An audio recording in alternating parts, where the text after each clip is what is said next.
Yes, y'all. It's going down right now. Episode 72 of the 22 Shots of Moods and Horror podcast is coming at you live. I am your host, Moodz616. And of course, I've always got my homie J to the PU. You smell like a motherfucking stinky Mexican. Yeah. And of course, we've always got the homie. Welcome back to the show, Kyle, the horophile. Yeah, what's going on, brothers? What's up, man? I'm sick, man. Yeah, you Yeah, sound like you shit. sound like awful. I'm really sick. I'm really stuffed up, like super congested right now. So this is really hard to talk. I'm like holding a tissue up to my nose. I was talking so bad. It's just not cool, man. I couldn't think of anything cool to say about for you, Kyle. So sorry. Yeah, Yeah. I couldn't use the pedophile joke again because it's just. I mean that only works once. You called me something. You called me something else. The last podcast when we did the Ilsa podcast, I can't remember what it was. Oh, the chatterbait one. Or is that yeah, the chatterbait one. Yeah, that's it. Which Yeah. I actually used a joke like that in the X-Files show a while back. That's Yeah, funny. you probably did. We crack on ourselves all day on the X Files podcast, but Yeah. it's because JP sucks. So, No, hey. it smells like a Mexican werewolf. I don't Yeah. even know where that came from, man. Sorry, So, man. I'm always ripping on you the hardest. what are you Now- guys up to this week? This I don't know, man. Spend fucking way too much time watching 8 Howling films God Almighty, and spend a lot of time howling at them. Listen, Literally, Kyle had like 3 weeks. He started like 3 weeks ago. dude! I literally had like half of the franchise done within like 3 weeks ago, and then I just kind of sat on the rest of them because I was like, yeah, I don't know if I want to watch all these in a row again, because I watched like one a night for like a week, and like I got through like 4 of them, and I was like, all right, well, let me just sit on these for another week, and then I'll get into the rest of them, because I wanted to watch other things. I was watching Dexter, like we were talking before the show. I've like got really like hardcore into Dexter, and I want to like catch up on it. I was on like season 5, and then I like watched a whole season in like 2 days, and I'd rather watch Dexter, but I just had to sit on it for a little bit just to kind of calm myself down. Yeah, So, we I didn't mean, have the luxury of doing that. yeah, I kind of made a spreadsheet for myself, not like in the literal form, but like I started watching these on Monday, and I was like, well, I got Monday through Thursday. It's 4 days. I'll do 2 a night. Of course, I ended up getting sick on Wednesday, and last night I had to watch 7 and 8. It was such a bad night. It was just not a fun night. wow. But Yeah. you're all sick and you have to watch those 2 at the end. I was like, okay, but the schedule did work out well, and I actually even got some 2002 films in there for that show too. So, at least I kept myself sane that way. Yeah. Yeah. I mean, It's really see, the only thing. that I was trying to do that too, where I was like, okay, I'll watch one Howling film and then I'll watch one 2002 film, because I'm actually, believe it or not, like I'm loving doing the 2002 films, because I'm mostly watching all good movies while I'm doing that right now, because I'm Yeah. obviously trying to watch the ones that are notable. And the first night I watched Howling 1 and 2, and I was like, okay, that wasn't so bad. I was a little bit not looking forward to watching the original Howling, simply because I've literally watched it like 3 times in the last year before that, because I watched it with the commentaries and the Scream. I think I talked about it on the show, actually. I did it on a closer look at, and watched all the special features and stuff. So I was like, oh man, I just did this literally. So I got that one out of the way, and of course it was easy. And then Howling 2 out of the way, and then I think I on night 2 I meant to watch like Howling 3 and 4, and only watched a little bit of Howling 3. So then I think Wednesday or Tuesday night I watched what was it, Tuesday night? Either way, I ended up with 5 and 2 days left. So I had 2 days left. I had Wednesday night and all day Thursday to watch the 5 left. So you ultimately had to like marathon all the end ones. Yeah, I watched Howling 3, 4, and 5 one day. God. Or no, Howling 4, 5, and 6 one day, and then 7 and 8 yesterday, which actually was a little bit easier than I thought, because I got home from work on Wednesday, and it's already like 5, 6 o'clock, and then I have 3 Howling movies to watch, and then the next day, Thursday, I was off, so I woke up at like 10 a.m. and I was like, oh wow, I have like an million hours to watch 2 Howling flicks now. So it's not that bad when you have a day off to do it. Yeah. My schedule, like with my work, is kind of weird, where I work like 4 hours in the morning, and then I have like a 4 hour break in the middle of the day, and then I work 4 hours at night. So like pretty much the days that and I actually like that schedule. I'm kind of used to it now, but like the days that I watch the Howling films, I would put them on like during my break. And I will say this to kind of go on record before we get into these movies. I did fall asleep probably at least during 3 or 4 of these movies, and had to start them over where I fell asleep because I was that bored, and kind of just like toward the end there, when you're watching 8 films that are in like a franchise of like one, based on like one movie or based on one theme, I just kind of got like, after a while I was just kind of bored with the whole werewolf thing, because when I was doing it so much, like, for a while there, I was just like, eh. But yeah, I did fall asleep probably during about 3 or 4 of these films, and I had to restart where I left off. Shit, I fell asleep about 3 or 4 times in Howling 4 alone. I'm pretty sure, yeah. That makes sense. So I was gonna say, you got bored of the idea of the werewolf films, not what idea? Not of the werewolves, because some of these don't even have fucking werewolves. That's what I was gonna say. That's some of them have zero werewolves in them, and they like the idea that I'm watching these werewolf films, but oddly enough, no werewolves. There's no werewolves in them. The fuck. Yeah. Oh, man. Yeah, it's a feat, man. It's 8 films, and Listen, I mean, for one thing, by I think 5 and 6, they're like over 90 minutes, and I was like, what the fuck, man? Like, just they're only like 8 minutes over, but at the end, as soon as I looked, I was like, are you kidding me? You're telling me this film's so damn good that you couldn't get rid of 8 minutes? Yeah, dude, like, honestly, there isn't one film in this franchise that's under 90 minutes, and a couple of them are over 100. Yeah, I cannot believe that's incredible. That, like, Howling 7 is an hour and a half. Like, I cannot fucking believe that. That is, dude, that just blows my mind. Like, how it could be an hour and a half. Like, how they drew that fucking movie out for an hour and a half. I think every one of these films could have benefited from being 80 minutes. Seriously. Or even less. Probably. 70, 80 minutes, and I honestly think that a lot of them wouldn't be as bad as they actually are, just simply by being shorter. Yeah, I agree. I definitely agree. I mean, I don't think there was really much saving for a few of them, but I think if they were a little bit less, like, time-wise, that more people honestly would have watched it. I think it's a stretch even to say that, but that's just my opinion. I honestly think even if you cut out 20 minutes of some of these films, they would still not be great. They would just be, a shorter misery.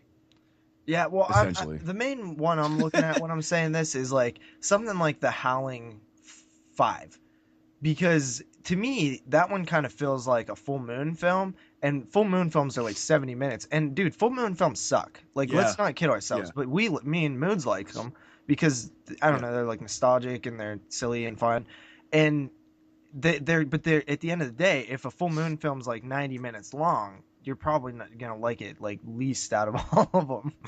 Yeah, probably.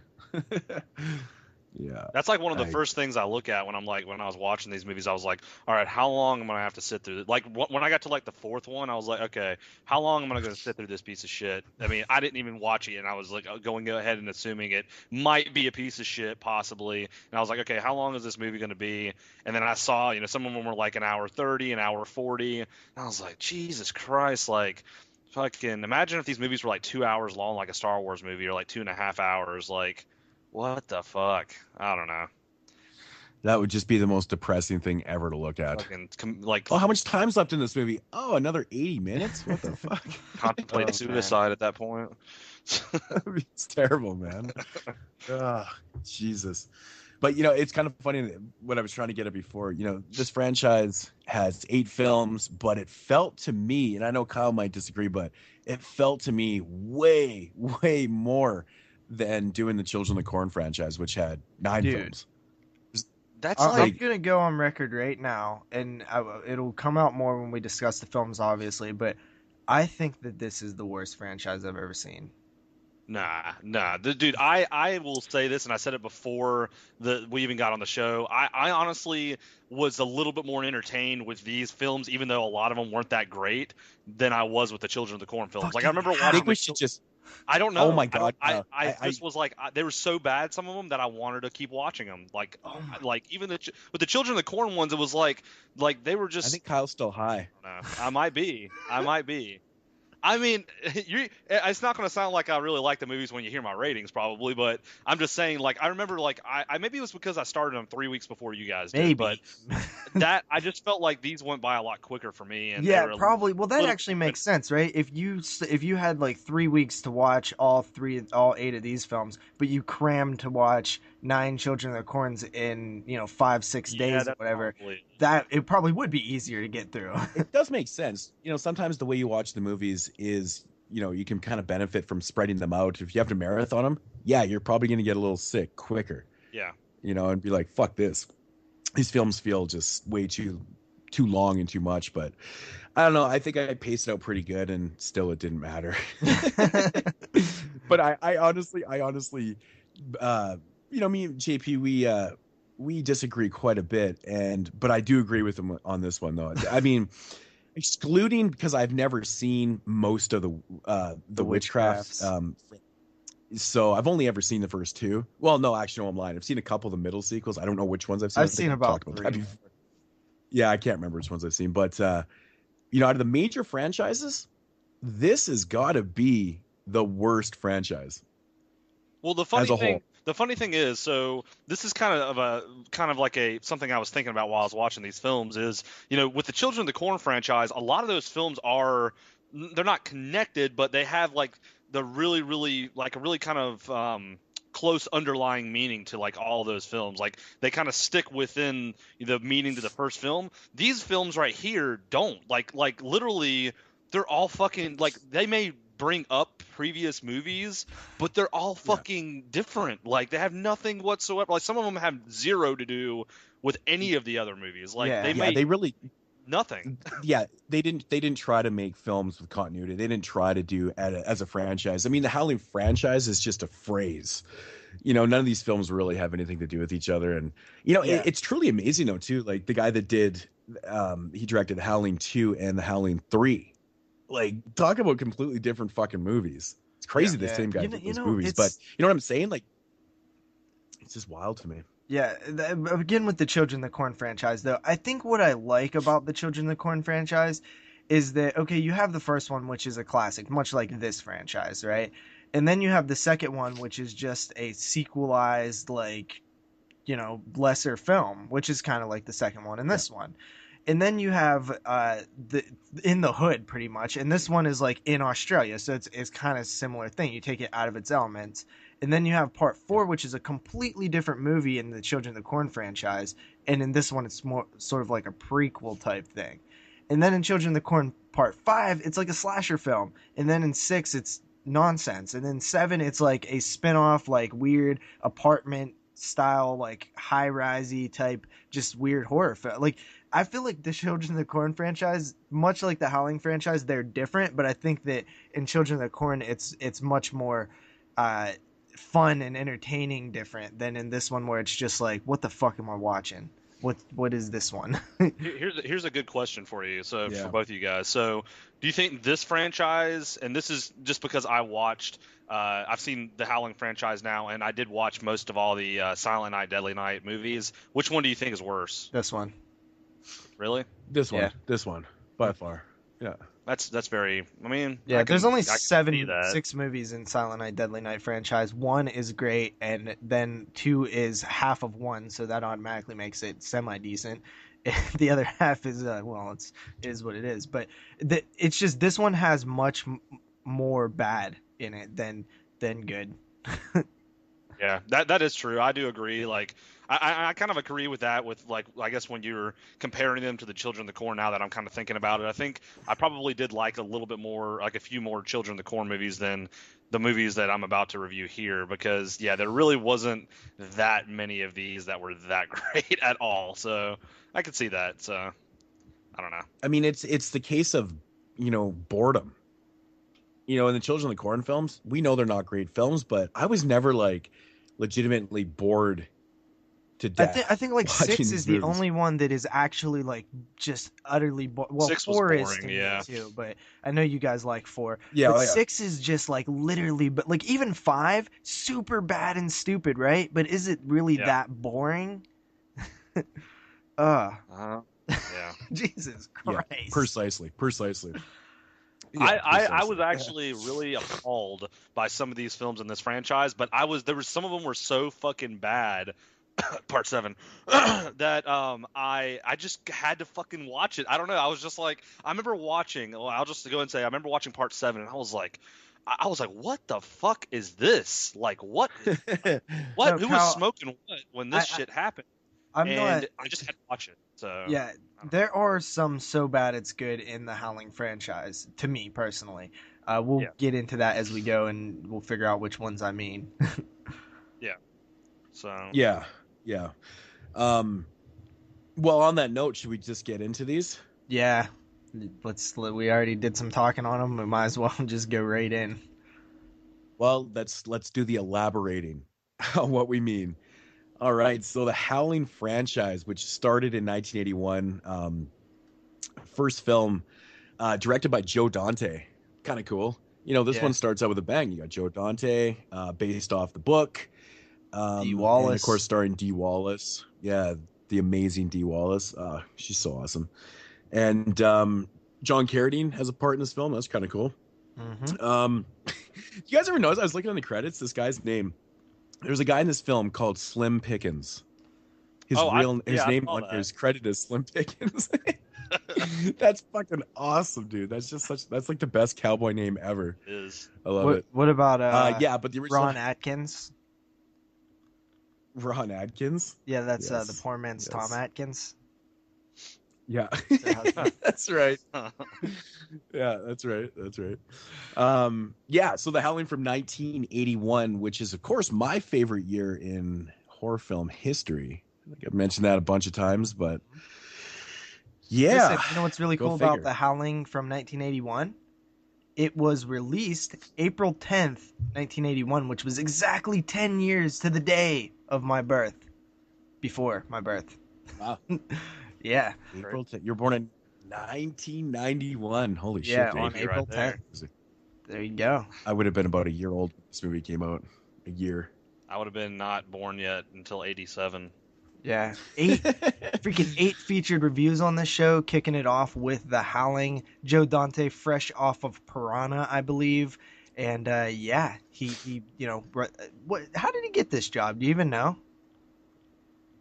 Not sure. I mean, well, not. I guess fresh in his filmography, yeah. But this would have been about 3 years later. Yeah. That he did The Howling. So, yeah. I don't know. I guess he probably just got the job because he did Piranha. He's got a little knack for horror films, I guess. I don't really know the whole story with Joe Dante in this film, but I don't know. All right. But The Howling from 1981, a little quick synopsis. After a bizarre and near-fatal encounter with a serial killer, a television newswoman is sent to a remote mountain resort whose residents may not be what they seem. Yeah, and just to start off, guys, we will be spoiling. I always want to say that at the very beginning of the franchise, and we always forget.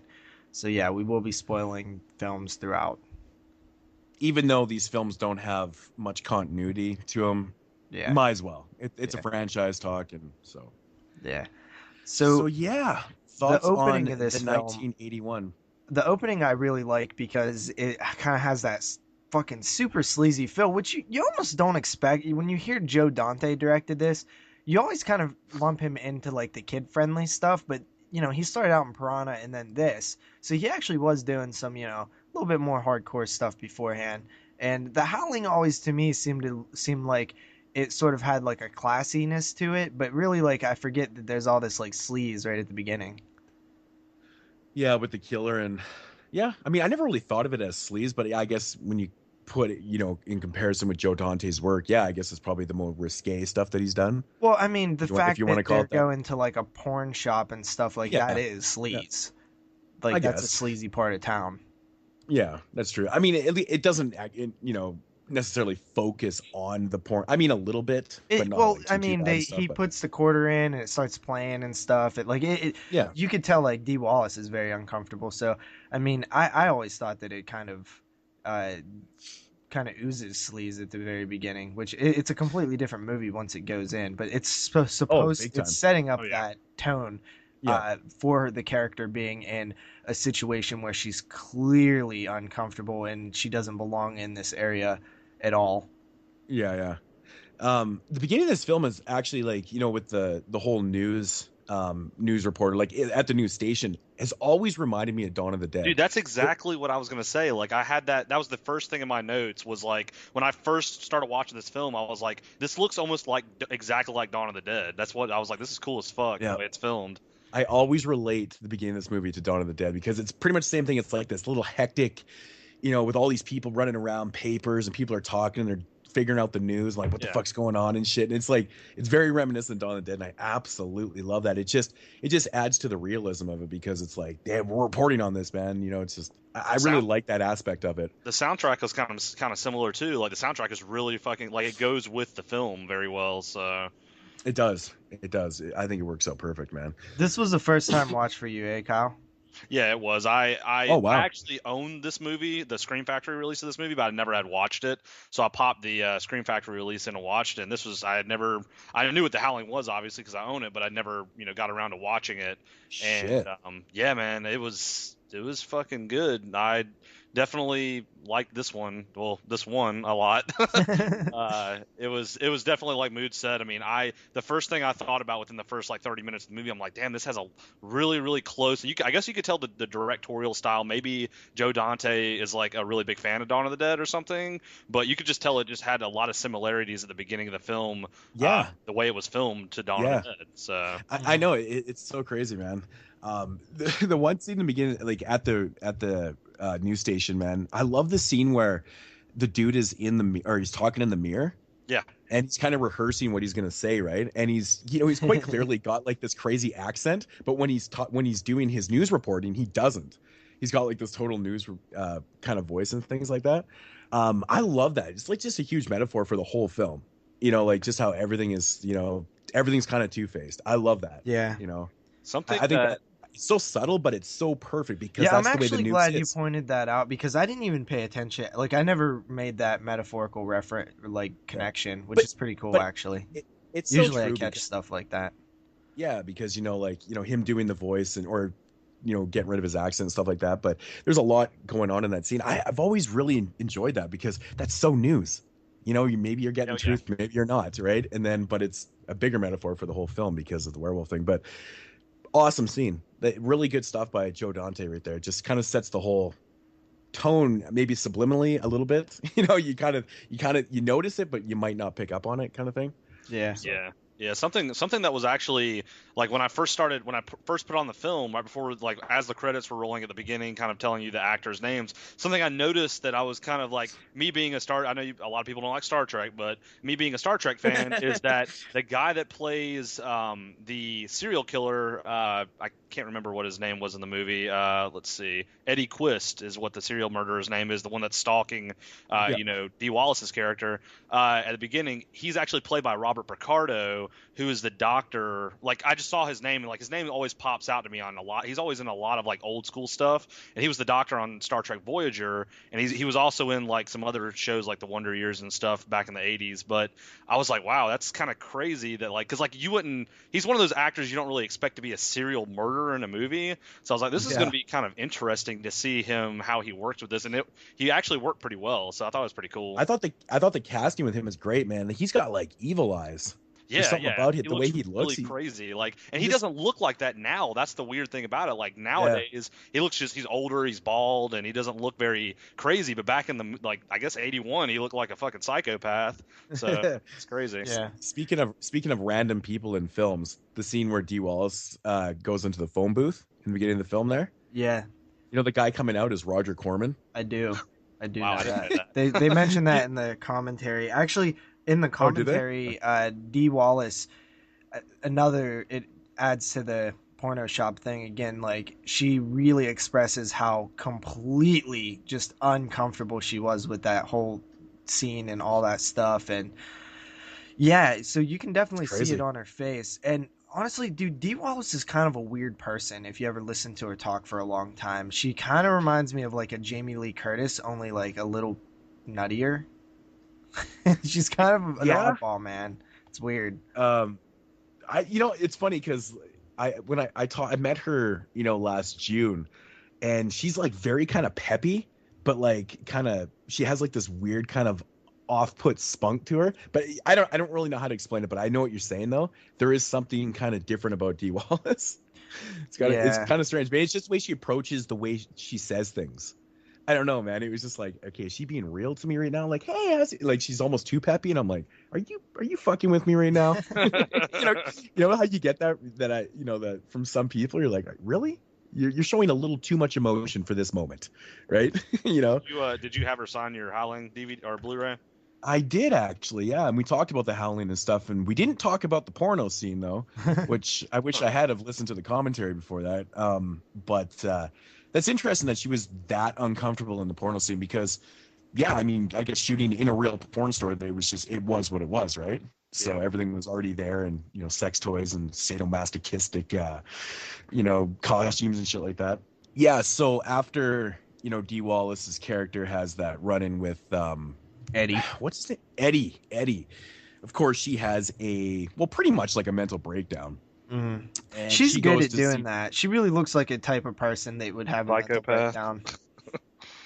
Yeah, man, and that's a good point because I think the casting's good in this film for that role. Like, she plays that perfect. She actually like legitimately looks like she's kind of distraught a little bit. Yeah, like she would look like a mom that's on edge, like that gets stressed out that gets stressed out real easy. Like she fits that role really good. She's really good at playing mom roles to begin with, but she fits well with that reporter who's kind of on edge.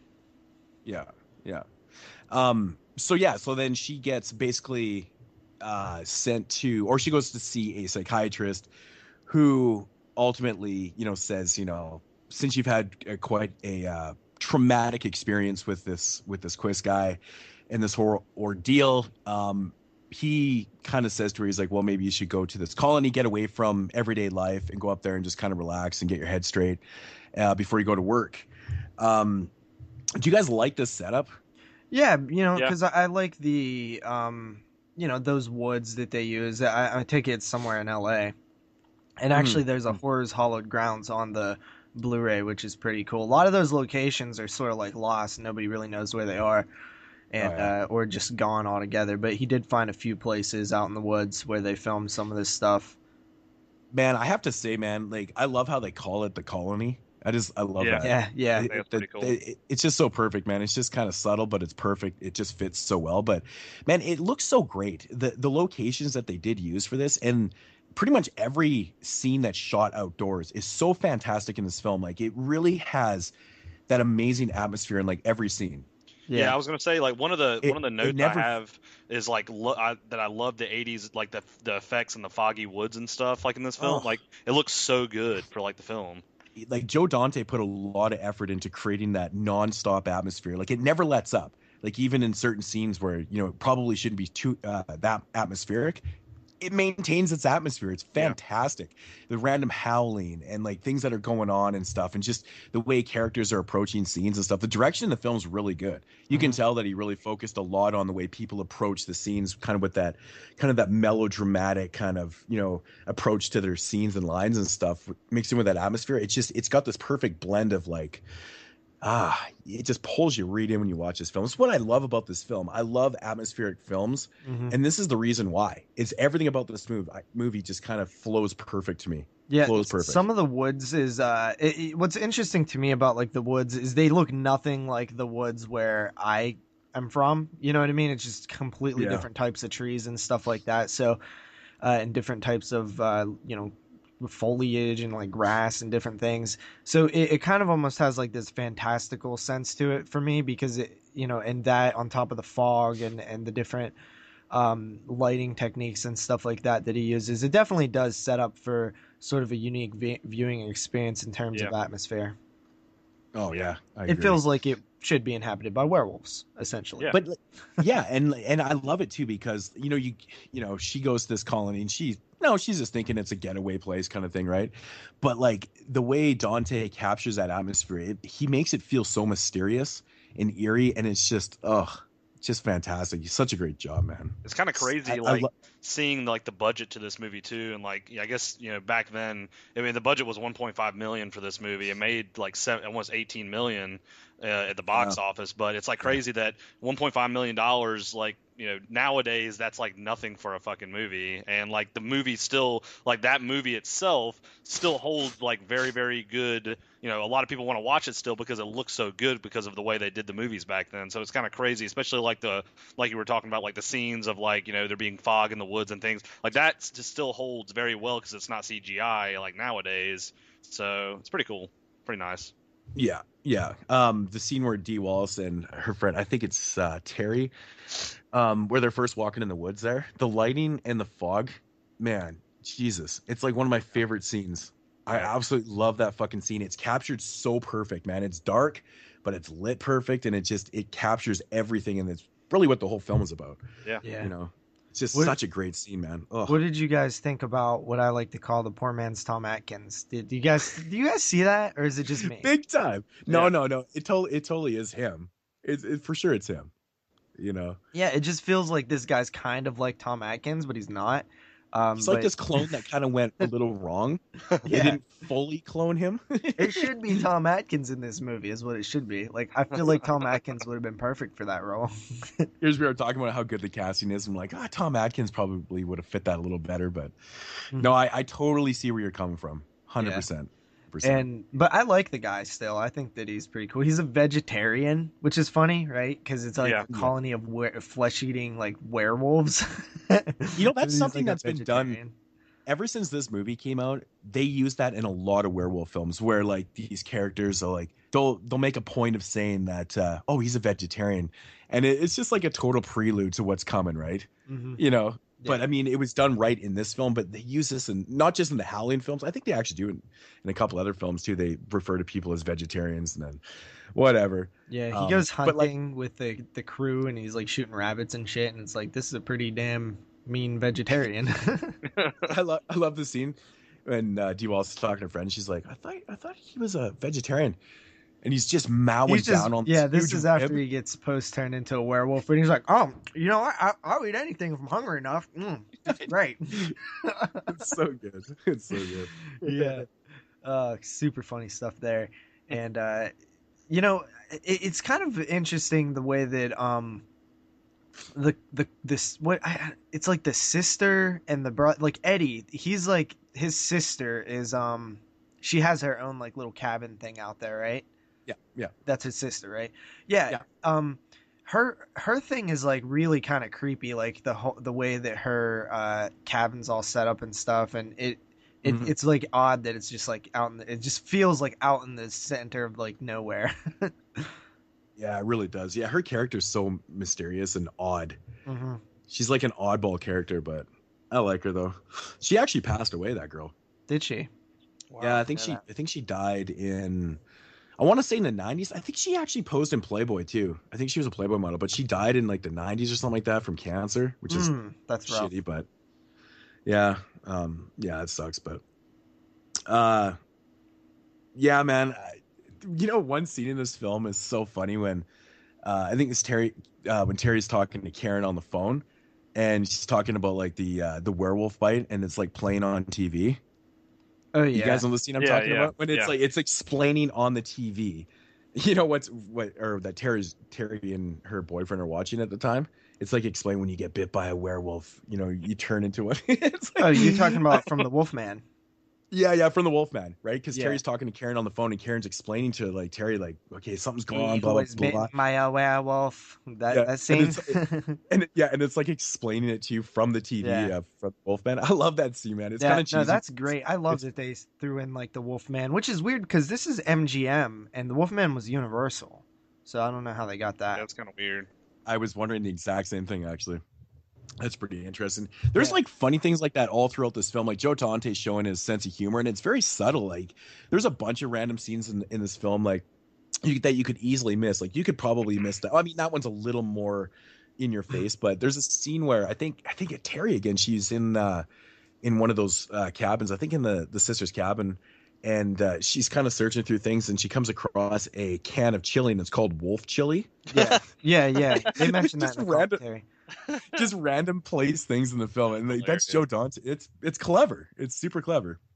That's funny. So, one of the things that I always like in film, and I think, last week we talked about types of things that can instantly elevate your film, or it was the week before. And one of the things that I always think that really helps is the use of foreshadowing, which Joe Dante does a lot in the Howling. Yeah. And one of the things that I personally have seen him do in other films, and I've seen many directors do it as well, is they place a cartoon on TV that has something to do with the future play out of the film, meaning he shows a cartoon of like a werewolf or a wolf after something. And Joe Dante is an absolute like cartoon addict.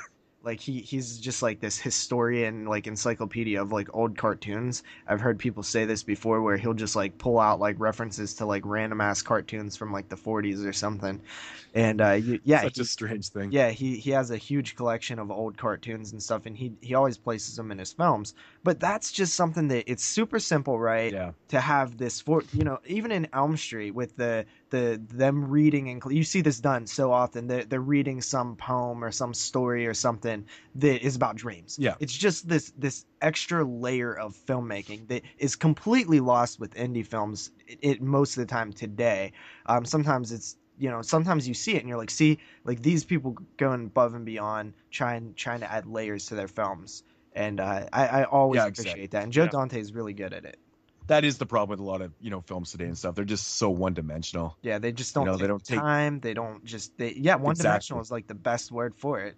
They just don't have those layers there. Yeah. Exactly. Yeah. Everything's about the CGI nowadays. Yeah, most definitely. Speaking of effects and stuff, that's one thing about this movie that I've always really enjoyed too. I mean, it seems like most people tend to, put this one as like a number 2 with, compared to American Werewolf in London, the transformation scenes and stuff. Mm-hmm. I really enjoy the transformation scenes. It's not as good as American Werewolf in London scene, of course, but I like the way they did this film. Like some werewolf films, they get into the werewolf right away. You'll see the werewolves and things like that, but this one they managed to like conceal the identity of the werewolf until pretty much like the third act. Mm-hmm. There's actually a really good jump scare where she's like in a filing cabinet and then the werewolf like hands her a file or something. Most of the time you would think that would be cheesy, but I remember the first time I watched it, it literally made me jump. It's a great jump scare. Absolutely love it. And that's around the same time where you're actually starting to see these like transformations and stuff. It is late into the film where you actually see it, but one of the interesting things about the effects, Moodz, is the guy, was it Rick Baker? I can't remember, who was originally doing the effects but left to go do them on American Werewolf in London. That's right. Yeah. So there are some still really good effects. Like I like the nails, how they grow out of the hands, the pulsating. Like the bladder pack things that they use for like the pulsating like bubbles and shit. I always love that. It's a pretty simple effect that always turns out well. I know, and that's exactly what it is. It's a very simple effect that people just don't use anymore. Yeah. They won't take the time to do that simple effect, and it looks cool. It's effective. Mm-hmm. A lot of people are, it's too dated, blah blah blah, and stuff like that. But no, I think it adds a lot to the film, man. I just love the way that they kind of build up. Like this film is a little bit slower.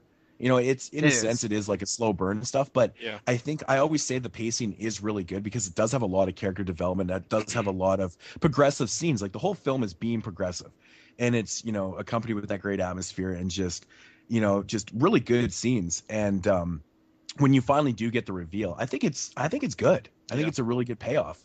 It is.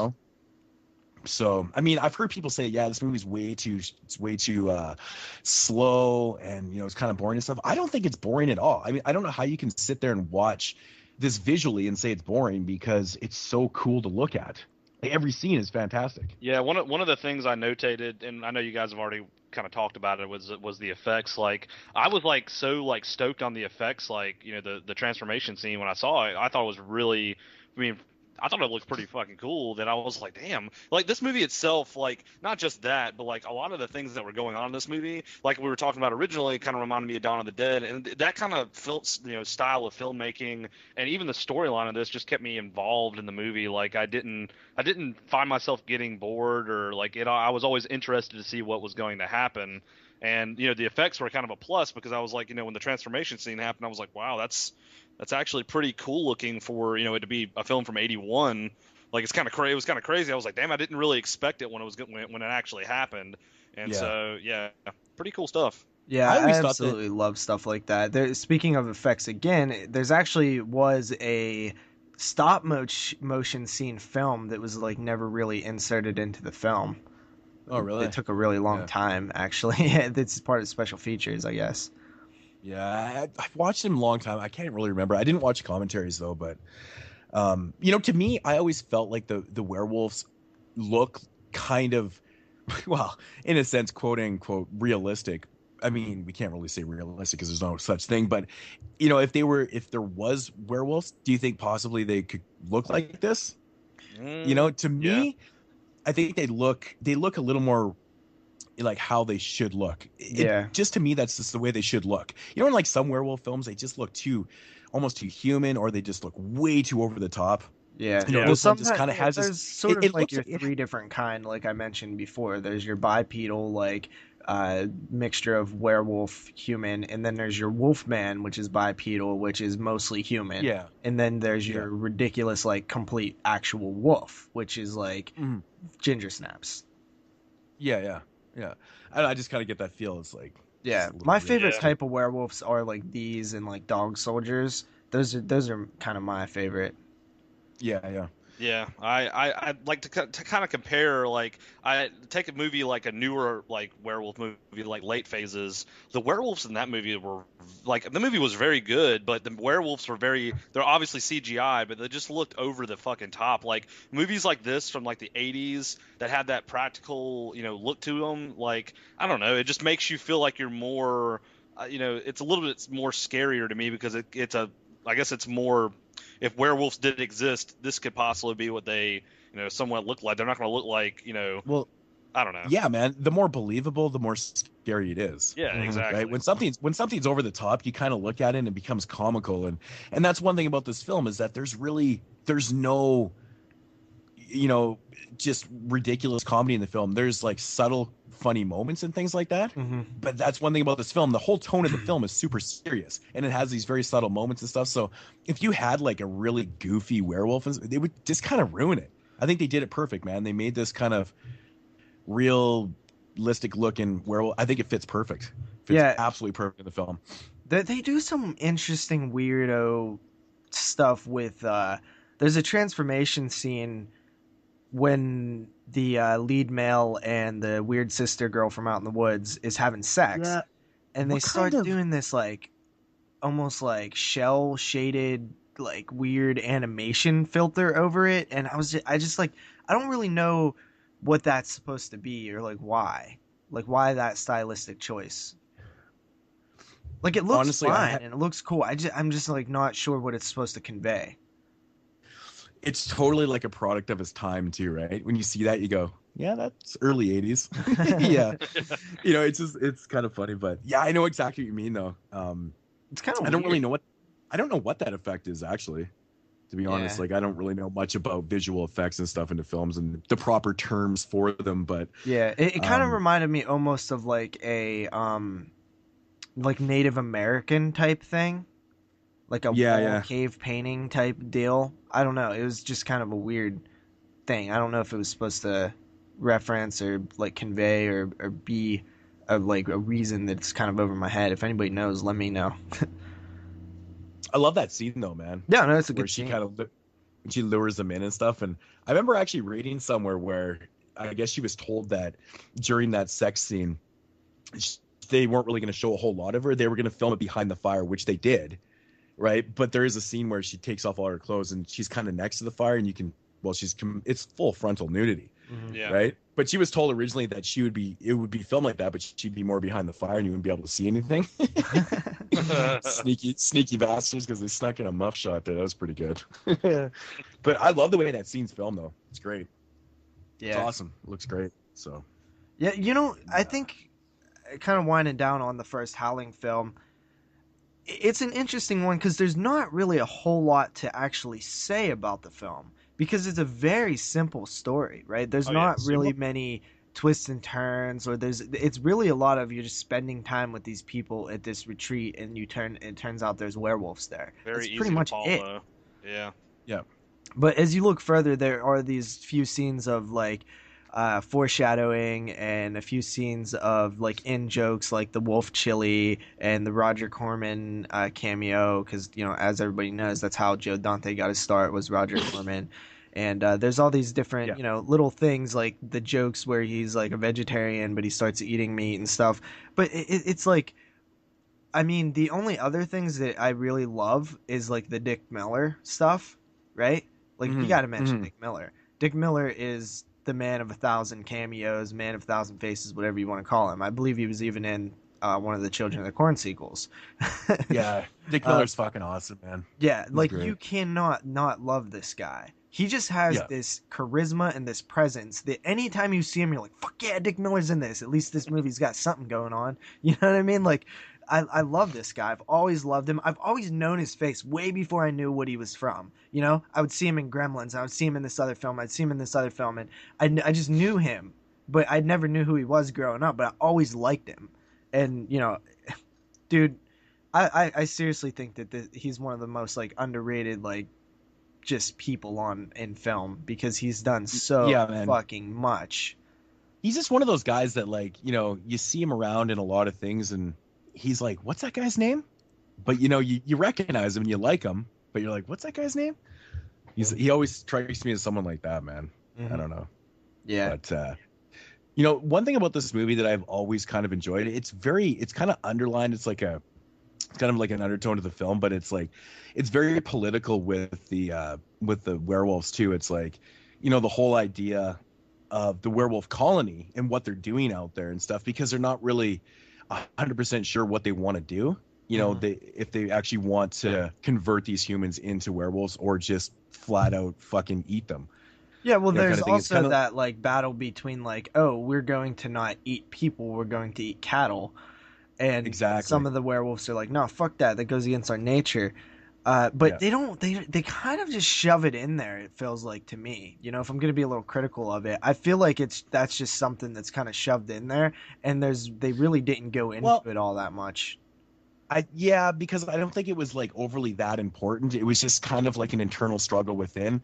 Like the doctor, he's basically the recruiter for this colony, and like he has this idea, right? He's kind of like the leader, and of course everyone else that's under him has their own ideas of what they want to accomplish and things like that. So, the underlying message is there, but it's not the main focus. The main focus is about our main characters, not about the political undermeans of this colony of werewolves.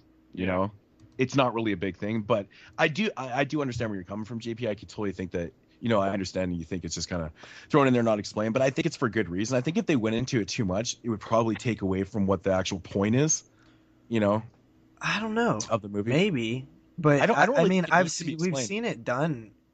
Like, this is kind of a little bit of ahead of its time, but we've sort of seen that with many vampire and werewolf films from, then on out. I mean, there's a lot of films that deal with people who want to survive and resist those animalistic natures and instead do it the hard way.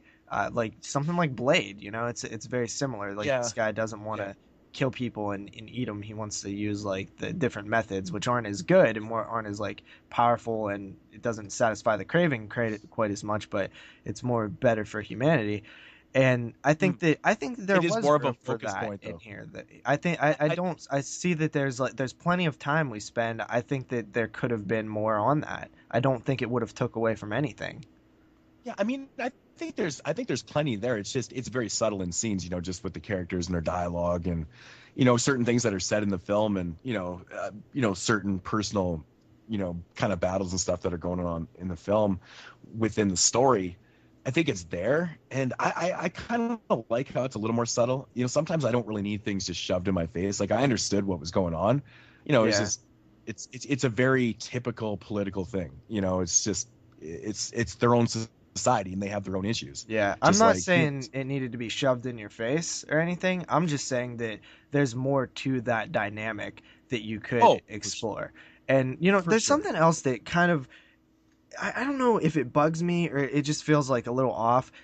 It feels like the characters who go and get the silver bullets from Dick Miller, it feels like they just sort of do this out of nowhere. And like, I know that there's conversations between them, but they really just feel like they are also just inserted into the film.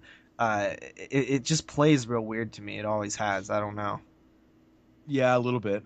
Yeah. I get what you're saying. Yeah, Yeah. it's very undeveloped before they go and grab those bullets. Yeah, Like, oh, we got bullets. Yeah, and it is so like when he mentions the silver bullets, it is so like shoved into the film. Like, oh, I know what these are for. You know what I mean? It's just like, oh yeah, some guy left silver bullets, never came and picked them up.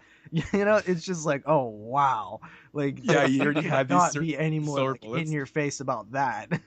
Yeah. But You know, it would make a little more sense if like this colony was a little more well known, but that would be stupid to the film because it's not. It's like a secret colony, right? So how the hell would he know what these are for? Oh, just by chance he knows that there's a colony of werewolves somewhere? It's like, I don't think so. No one thinks Yeah. like that. Doubtful. No one ever thinks like that. That's just ridiculous. But Mhm. yeah, I don't know. And it's Kind of a just, minor plot hole. just the idea Yeah. that there's fucking silver ass bullets just hanging around. I mean, Man. that type of plot hole is nothing compared to like Part 8 with the stupid amount of plot holes that are in that fucking movie. But you know, this one, you know, it is what it is. Yeah, I mean it's very 80s. Like that type of thing is very 80s to just like oh we're gonna need silver bullets for the final act. Oh we'll just put them. Oh here we have to let them know that they can't just come out of nowhere. So that we're gonna have to put them in the shop. But it's just that so blatant. It's that, just random. You know, it's yeah. just it's not smooth. You know, it's just inserted in there, not smoothed out. There's ways to do it, but maybe it was an afterthought. It's like, oh, we should probably put these somewhere so it makes sense that they have them. Yeah, show the viewer that, you know, they actually got silver bullets from somewhere and they didn't just Yeah. have them. yeah, That would have been a little more They're just ridiculous. random. yeah. It definitely could have been done a little bit better, but that's pretty much my only like negative criticisms. Yeah, I mean, I get that. I don't really have a whole lot on the film. No, To be honest, I'm like, ready to you know, rate now if you guys are. Major criticisms, but yeah, I mean, if you guys is that everything? Yeah, that's all I Anything have. else to say? I mean, Right. I'm agreeing with you guys pretty much on the whole. I mean, like I said, it was the first time watch for me. So, I mean, I know you guys have probably seen this movie several times, so you can probably I've seen like some of the several little times things that. this year. Yeah, I was gonna say I'm sure that like with all the little things you guys are noticing, like you know the little placements of the cartoon. Like I didn't notice a lot of that stuff just because it's a first time watch and Mhm. you don't really look for that sometimes. I mean, you notice it, but then you forget it. But I mean, yeah, I mean overall, I completely agree. Like the whole silver bullet thing was really, I didn't really even notice that, but kind of looking back on it now, yeah, it was kind of a plot hole. But Well, Yeah, Not a well, big- that's the fun of podcasting, right? That's the fun of reviewing things. Is sometimes you learn things. That's why I'm pretty sure that's why most people listen to our reviews. Is like sometimes they probably don't notice things or they learn about things. I do listen to Moods. Like he mentioned the metaphor early on in the film that I completely went over my head with the guy trying to speak in these different tones of voices that's fake. So I mean, yeah, of course it's fun to learn things. yeah, actually, one thing I did want to bring up though is the ending, since we are spoiling and things like that, because you know we should probably talk about the ending because it is Yeah. relatable to part 2. What are your guys' thoughts on the ending of this film? You mean the very Like- ending in the newsroom? Yeah, like that scene right there, not the Yeah. joke that comes after. Uh, But I mean, honestly, I understand completely because it makes sense to her character. You know, she's very strong and she's a reporter. So by showing the world what she is, you know, she's reporting, and that's really what her job is. And to me, it makes complete sense.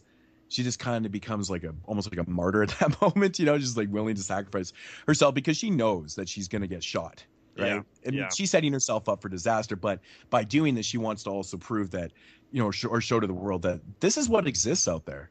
Like, I mean, she actually is a martyr at that point. Like that, that's a good reference because like that's exactly what she's doing. She's like sacrificing herself for something that she believes should be seen. I mean, a lot of people don't necessarily like how the scene goes down, but I think it's perfect. I like it. It doesn't make much sense for the sequel, but like I personally think it goes well for like the time period of when the movie came out. But like I feel like if that was done in like a newer werewolf film, like nowadays, like people would just kind of think like, okay, this is on TV, it's probably not real. Like people nowadays in real life, like I guess back then in the 80s, like if somebody saw that kind of shit on TV, they'd be like, what the fuck? Because they, the computers, the whole CGI thing was not even a thing back then. But nowadays, like in real life, if you actually put it in like a realistic setting, people will be like, okay, that's kind of dumb because that could be like fake. I mean, somebody could have just put that on. I guarantee you, if that ever happened, nobody would ever believe it was real in 2015. Ever. Yeah, that's what I'm saying. There would be no way. Everybody would be making videos disproving. For the movie and the time frame, it makes sense. Yeah. That's why it works so much. I like it. I mean, it's something different. Yeah. It does feel a little weird considering like the full, like climactic escape and like the whole, end scene, and then it kind of just like, oh well, never mind, none of that really even mattered. Yeah, I mean, for the exposure, I guess. Yeah, I guess it fits. I mean, I like I like how it went down. I guess I don't love it. I just like it, is what I'm trying to say. I personally think it fits perfect because she's a reporter and that's kind of what her duty is. So, but you got that, and I mean, honestly, dude, the scene that follows that in the bar is fucking funny to me, man. I always laugh at that scene so much because, it seems so out of place because it's just so blatantly funny. But then again, it's like it's completely what real people would say. That conversation is so reminiscent of what real people would say in that situation. It's like the dude is like, "Oh, great special effects." And he's like, the one dude's like, "Nah, that was real." He's like, "You're plastered." And he's like, "Doesn't mean it wasn't real." I love that scene, man, because it's totally a real conversation. Because people would say that, I'd be like, "Oh, that looked really good. Good special effects." That's what I would say. I mean, it's brilliant by Joe Dante to throw that in there because it's pretty good. Yeah. But I just thought to bring up the ending. But who wants to go first on the ratings? I'll go first. So The Howling is a film that I believe I've rated multiple times on the podcast before, and I believe the first rating I ever gave was an 8, and then I watched it again and I also gave it an 8, and surprise, surprise, no change. It is an 8 out of 10. Yeah, man, crazy. Well, I know you're already super high on it. Oh, it's my favorite werewolf film. I love this movie to death. I think it works on all levels. I think it makes my top 5 now. Yeah. Kyle, what do you think of this one? I really liked it mainly because of like the directorial, I guess, style of it. I thought it was really neat. I like the effects in it. The storyline kept me going. Like I was very interested. I just like movies from this time period. Like there's really not a lot of movies from like the early 80s that I've watched and just really. I mean, a lot of really good kind of more popular, because this is to me is a more popular horror movie. At least I consider it a more popular like old school horror movie because I've always heard of the Howling. Yeah, it's a classic. Seen it. And it was good. I really enjoyed it. I thought it was freaking awesome. I gave it a 9 out of 10. Cool. Yeah. Like I've stated many times, this movie to me is like pretty much exactly what I'm looking for in a werewolf film. I don't want it goofy. I want a great atmosphere. I want good looking, realistic werewolves, cool characters. And I'm a big fan of like slow burn films. So this all mixed up to me is relatively almost like a perfect film. There is things in the film that are definitely like the silver bullet thing. Subconsciously, I was like, okay, probably could explain that a little more. But, those are like very, very minor things to me. It's not really that big of a deal. But yeah, I have a long history with this film. I've watched it so many fucking times. I love it. I simply love it. So I am sticking to my rating of 9.5 out of 10. And, honestly, I don't even remember what I'd rated this film when I first reviewed it, like back on my 81 series. I should go back and check those. see if they like changed over time. I mean, you obviously do, right, JP? You go back and check your ratings and Oh yeah, I keep a list of everything that I rate, and if it changes, I'll go with my newest rating. That actually, when I was doing the ratings for the top 10 show, when I was posting them on the site, one of your ratings actually changed, I believe. I can't remember which one it was though, but I think it went higher or lower. I can't really remember. But so 9.5 on this one. I honestly expected that or a 10. I know how much you love this film. Personally, that I've said that I didn't even like this film the first time I seen it. So it definitely, over the years, I've definitely became more like in tune with it and enjoy it more. Maybe in the future I'll even like it more, but for right now, mine's an 8 still. I know I almost had a coronary the first time you said that you didn't really care for the film. It actually shocked me because it seemed like the type of film that I would think that you would really like, So it was very shocking to me. So, what about you, Kyle?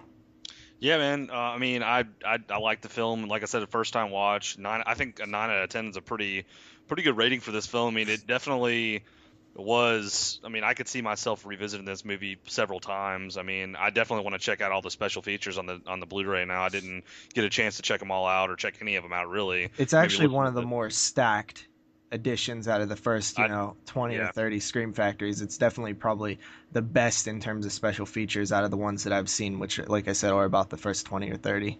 Yeah, I was gonna say I noticed that there was a lot of stuff on the Blu-ray. I just didn't get it. With all us watching 8 films, I mean, it'd be interesting to hear the commentary on this. Like now that we're not having to kind of rush to watch all these films. But... You know what? Also, Kyle, is there's a little feature that actually it's like a mini documentary of all the Howling films. The producer just goes through and talks about each of the Howling films, which that's actually a really cool special feature. Yeah, pretty cool. I gotta check out the commentary sometime. I always say I'm going to, and I never do. Yeah, but I don't know. I'm the same way. I mean, I usually really like to check out commentaries for films that I love. So this would be good. This one I could see myself actually checking out. But probably should have done it this week. It would have been like the ideal time. But then again, 8 films. Yeah, I don't know. Not a lot of time for all that. Yeah. But moving along into the year of 1985. So 4 years later, we get the first sequel of many in the Howling franchise, and this one right here is directed by Philip Mora, who ultimately ended up directing part 2 and part 3, and this one starring Christopher Lee. Now I know there is a story to why Christopher Lee actually took this role, and I can't fully remember it, and I wish I had done the research on it because I just remembered right now that I should have done that. But it's because he apparently turned down a role in maybe a Dante film or some other film, and then this was kind of a favor to do this sequel. That's how we got. That's like kind of the short and long or the whatever about it. But there is a reason why Christopher Lee's in this film, because generally, he doesn't just go, "Yeah, man, Howling 2, fuck it, let's do it."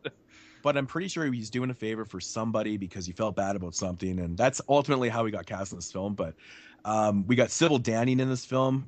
Luscious breasts. Oh, yes. Those boobs, man. I just sometimes want to put my face in it. Your Sister is a Werewolf is the part of the title, actually, which it's like the Howling 2 ... Your Sister is a Werewolf, which I also know it also goes under the like werewolf bitch or something like that, she bitch or something. Werewolf bitch, yeah. Which Howling 2 Sturbia, werewolf bitch. I think that's pretty fucking fitting because that's a funny title for a funny movie. Yeah. Right? Your Sister is a Werewolf just sounds kind of, it's just cheesy and bad, but yeah, 1985, Howling 2, a young man whose sister was murdered by werewolves, referring to part 1, helps an investigator track down a gang of the monsters through the United States and Europe. So this movie actually does have a little bit of continuity. Yeah, it's really the only one that has continuity with the first film, at least. And just to comment on something you mentioned a second ago, it was actually Christopher Lee who was in Gremlins 2 who apologized to Joe Dante for being in the sequel and not the first one or something like that. Yeah, because he was supposed to... Yeah, that's right. Yeah, okay. I knew it had something to do with Dante, and yeah, okay. But yeah, wow. So this beginning of the movie basically starts out with Karen's brother attending her funeral.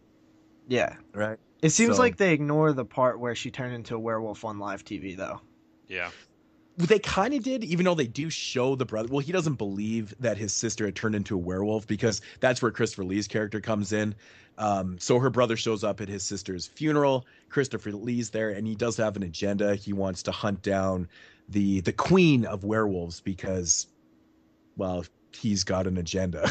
Yeah. You know? Yeah. Right. He's got an agenda, but that's how that ties into it. So he hooks up with Karen's brother. Ultimately, they do kind of show him what had happened on TV. And that reenactment scene is so fucking funny. Oh, like, man. just the effects, like, they don't use the original footage. They actually reenact it. And it's just, oh my God, it's so cheesy and funny. It's just bad. It's so bad. But ultimately, these two pair up along with her brother's girlfriend. And they make their way over into Eastern Europe, into Bratislava, I think. Or no, they're in Romania. No, where are they?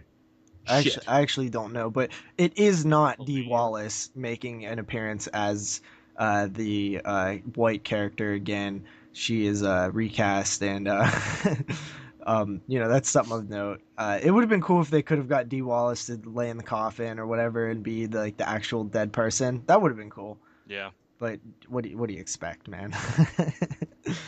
Exactly.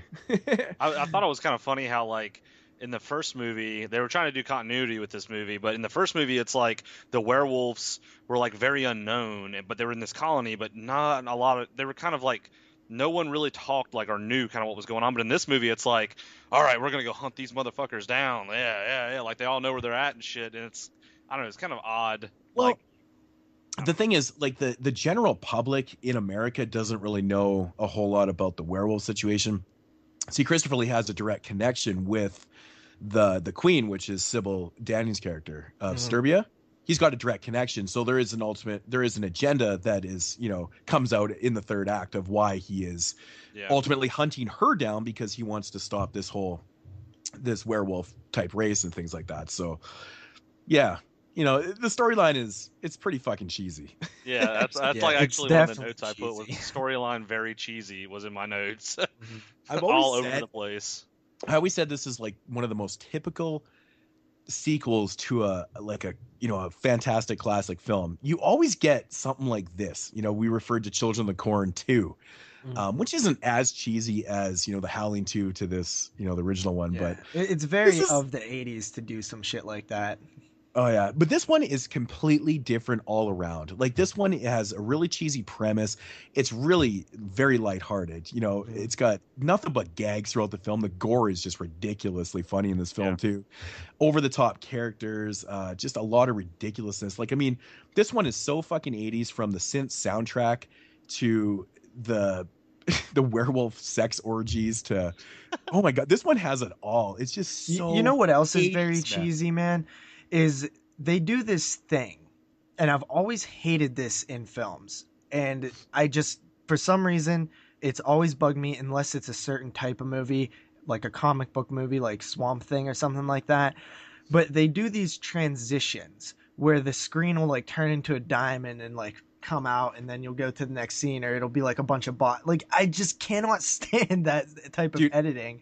I have it's it so I have cheesy. I have it capitalized, man. Like, it's funny to do that in your YouTube videos, but when Yes. you're making a movie, Yeah. it's like, but the funny thing is, they don't just do it once or twice. It's like in tons of transition scenes. Yeah. It's like diamond and out, or it's turning the page. Yeah, Or some it makes bullshit, sense right? in a film like Creepshow, or a film where it's supposed to be like a comic A book. comic book, yeah, exactly. But this, it instantly takes you out of the film, because it lets you know you're watching a movie, because it's an editing technique that is not free flowing. It literally catches your attention, which is exactly what you don't want in a movie that you're supposed to be into. Exactly. I've always hated when movies do that. It almost lessens the quality immediately. It feels cheap and generic. It feels amateur.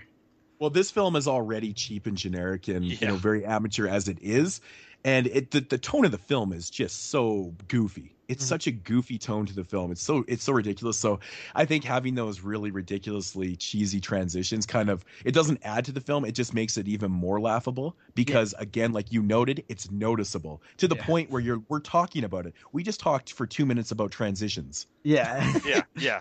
It's like, it's so funny how everything about this movie is so cheesy and really, really bad.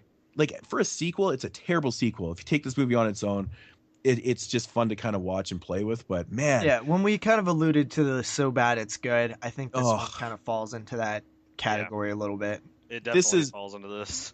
This one is definitely so bad it's good. I mean, this movie doesn't take itself serious at all. I mean, oh my god, the scene where the dude's eyes pop out of his head. Like oh my god, that still to this day it still kills me every time I see that scene. It just makes me laugh so hard. Right away, the early scene where you have that group of people with the black werewolf chick, and like they're in this. Where are they even at? But it's just like it feels so 80 cheese right there. Oh, like in that warehouse? Yeah, or like that abandoned warehouse? Yeah. That whole scene is just it's ridiculous. Like it just kind of comes about too. It's like, why is everyone in here? Like these guys all are of a just sudden it feels like we're watching like a class of 1999 movie or something. I know, like these low life, kind of street trash are just kind of hanging out in there, and she's hang out in here too, and then shit starts going down. You're like, so it was cool to hang out in warehouses back in 1985. Apparently, it's fucking so cheesy. I remember on my notes I notated just the soundtrack was super 80s soundtrack, and then I put like the plot, like we were talking about earlier, is extremely all over the place and cheesy. Like it jumps, like the transitions you guys are talking about. I remember seeing that too and noticing it. I was like, it's like such a weird and annoying like between scenes to see that, and I was just like, oh geez, like the transitions basically sum up the whole entire tone of the film. Yeah, it's laughable. Yeah, it really is. It's a very laughable film, and I don't know. You know what though, man? I will say this is my first time watching it. I had a lot of fun watching it, but I'm looking at my notes and I wrote down things that I don't even know what they were referenced to. Like I wrote down something about a bat, and I can't even remember what that's from. Like the cheesy bat scene? Well, maybe I don't remember. Yeah, you're probably just with the bats. Oh yeah. Yeah, I know. Like you're this talking film about. literally just like disintegrated in my memory. Like after watching all the other ones. There really wasn't much to write down other than the plot about this. Like my notes basically say Christopher Lee, paranormal investigator, thinks main woman's sister is a werewolf. She's dead. Follows punks in Black Werewolf. Brother wants to avenge sister's death. Try to kill Sturba in Transylvania. Soundtrack is 80s and cheesy. Plot is all over the place. That's it. That's essentially my notes too. Shitty acting. I mean, yeah, shitty. A lot of people are like, man, why did Christopher Lee, do this shit? He was so horrible in the film. He was so horrible.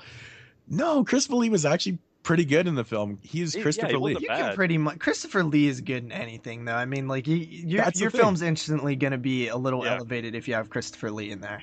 Oh, exactly. He's by far the best actor in this film. I think the main or the brother in this film, I believe he was. Did he not play Captain America later on? I have no idea, but I didn't like that guy really. No, he's a terrible actor. He's so bad. And his girlfriend, absolutely terrible too. Like there's just some of the acting in this film is just atrocious. Something I will say about this film is I remember back in the day when I used to go to Blockbuster to rent movies. I remember when VHS was the thing in like the 90s or early 90s. I remember seeing the cover of this movie, and I remember always thinking that the cover of this movie just is dumb. Like I don't know if you guys would agree, but like the poster, I'm looking at it right now of just it's a woman's face with like vampire looking teeth and two fingers going through the poster. I just think it makes the film not feel like a horror movie.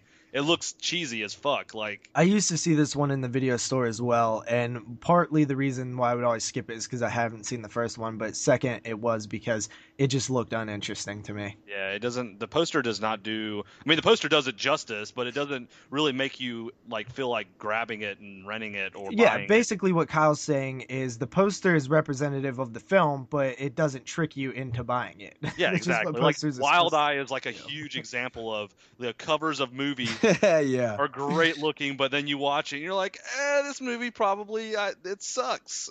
But like this film's like poster like directly represents the film. Like you rent it and you're like, yeah, I probably should have went off of what it looked like on the fucking cover of the VHS. But I don't know. wanted to notate that. Yeah, it has this like 80s sleaziness to it a little bit with the amount of nudity and stuff. Like I remember when Sybil Danning is with the black chick and her like titty is just like hanging out the top of her thing, and I'm just like, okay. Dude, I never understood that. Like why she comes up to her and her boobs hanging out. Like yeah, it's just any more sleazy it's just pure sleaze. It's like the director's like, I think we need a boob in this scene. It's like, well, it doesn't make sense. It's like, oh well, it's at the top of it. I know, it's so awesome. Yeah. Yeah. Yeah, one thing about this film that always makes me laugh though, man, is the werewolf makeup. What the werewolf, like how the werewolves look in this, they look so scraggly and shitty, like super B-movie type werewolves. Like, oh, the budget was so low. They just look so bad. But again, it just fuels, the tone of this film of cheesiness and low budget because they're so bad. It's so funny because like the budget must have been so low, it's not even on the Wikipedia page. They just said, fuck it, it was that low. We're not even going to notate it. $5. We paid the entire budget to Christopher Lee to be in this film. Yeah, they get really hairy when that it's throughout this series, but like there's a lot of hairy sex going on in this entire franchise. I know, it's like 70s porno times 10. Yeah, it's like Jesus. Yeah, it's gross. One thing about this movie that I thought was kind of interesting. I mean, it's minorly interesting, but that the werewolves can't be killed by silver bullets, only titanium. Yeah, I did write that down as well. Is it all werewolves or just the queen bitch? I don't remember if they said specifically, but for some reason I felt like they was alluding to that, like the queen can only be killed by titanium. Yeah, and I think it was, we keep referring to her as the black werewolf. I think it's special. It's the ones with more power. Right, so her and of course Sybil Danning's character. So, but that is an interesting note though, because in this franchise they very much allude to the fact, like they don't play on the the tropes of typical werewolf films where werewolves are always changing out full moons and stuff. That's one thing that they really do state in this franchise quite a bit. Where werewolves can change into, or people, they can change into werewolves anytime. Now, do you like that? I think it worked. I mean, there's one film in this franchise where they do talk about where they do change on the full moons, and there's only one film. So I don't know. I think it's kind of cool. I like the more traditional approach where like they just turn into them on the full moon. But at the same time, like I feel like I like the concept of the more badass werewolf. The longer you've been doing it, the more like high on the totem pole you are, the more power you have over your transformations. I think that would be cool too. See, the thing I like about, the Howling and stuff is that, they can turn into werewolves when they can, because the reason why I like that is because full moons only happen once a month, right? Mm-hmm. So you're kind of limiting the time, and you're limiting yourself for when you can have transformations. But if you can do it all the time, I kind of like that. You could you kind of expand the whole kind of setting of a film. Like, it doesn't have to be just set on one day. It can be all the time or any place at any time. And I do kind of like that, how it does really focus on that in this franchise, except for one film. Yeah. But, I think it's kind of cool. But, they like just changing up the only titanium and things. I was like, where the fuck are they going to get titanium from? Yeah. Silver bullets are hard enough to come by. But I think silver's probably easier to find than titanium, though. It's like, oh, definitely.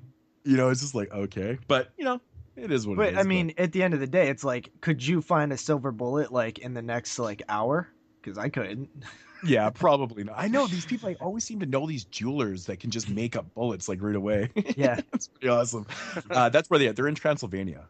So yeah. What was the reason that you said earlier, JP, that Christopher Lee was in this movie, like with Joe Dante?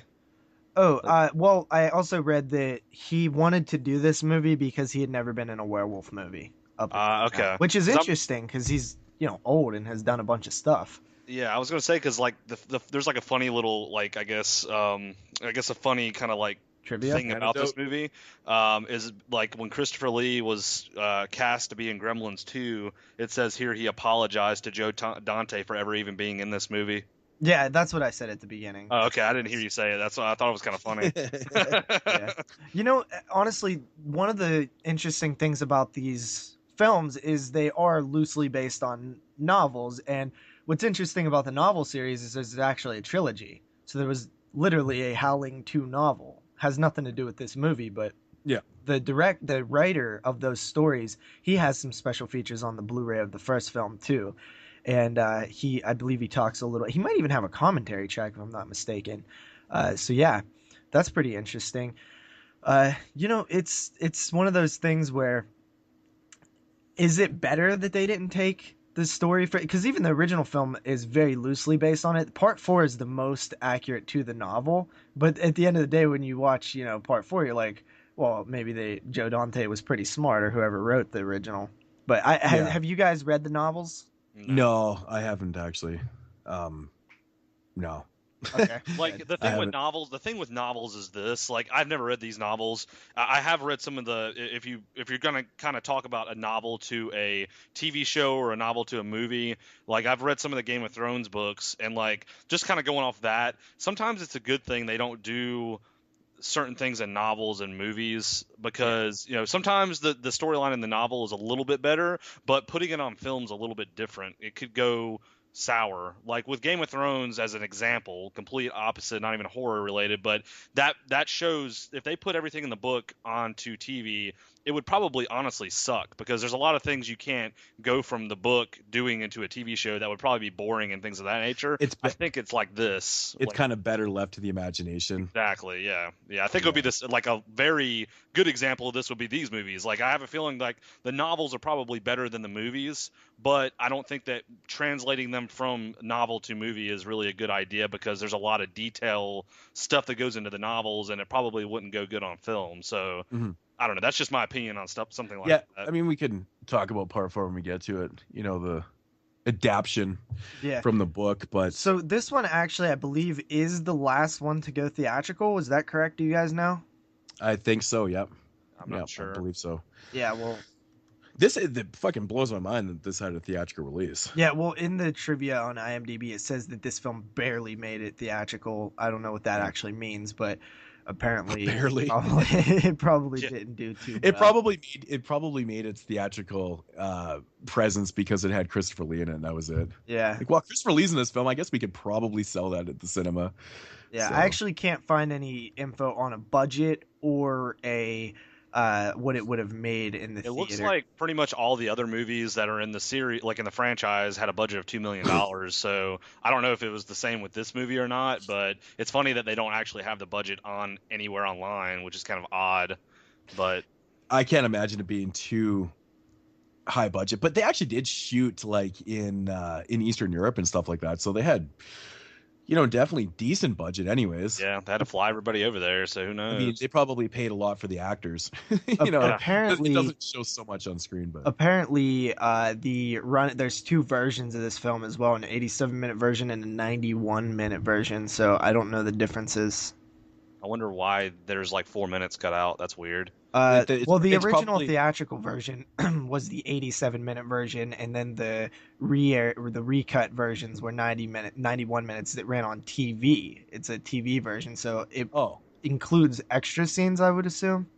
Yeah, it says here included a new scene before the end credits, plus a brand new end credits sequence in order to replace the topless shots of Sybil Danning in the original R-rated version. I didn't even know that, and I was going to say, I bet you they replaced the end credits. Yeah. Because of that ridiculous fucking, every time like the snare hits or something in the music, her fucking top would rip off. It's yeah. Like, that 80s fucking reverb snare.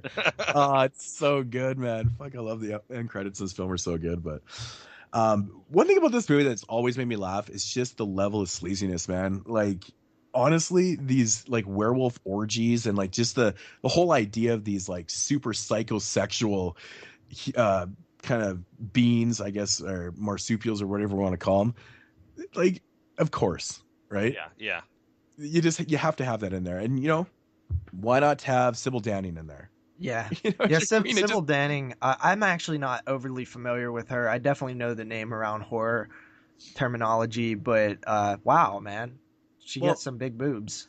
the thing is, man, like, with the whole history of werewolves and stuff, they're supposed to be kind of like sexual, like vampires and things like that, but they really exploited that in this one. It turns into like an exploitation film in a way. At points it's like, I holy bet you shit, that this dude. film was very popular in the video stores from people that knew of the Sybil Danning stuff, because that type of stuff really did affect how often a film got rented. Just if you knew about like a epic nude scene or something like that. I remember being a kid hearing about like certain nude scenes and like, oh, I gotta rent this one, because I want to see titties and stuff. Yeah, Sybil Danning was, fairly famous up to this point. I mean, within these B movies and stuff. So yeah, this one actually came out in 1985, which was when the third novel actually came out. So the same year that the third novel came out. I would actually like to know what the second and third novels, like what the storylines are in those. I believe because the writer does talk a little bit about what what happened in them on the commentary or the special features on the first Scream Factory release. Yeah, that's cool.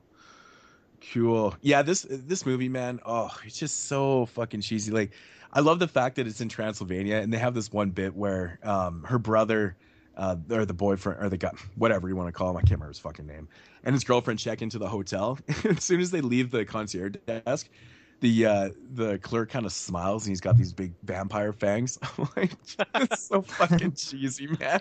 I'm like, of course, they're in vampire land, hunting down werewolves. It only makes sense, right? Yeah. It does make sense, though. It's cool that, it's like, it just stuff like that seems like they're having fun.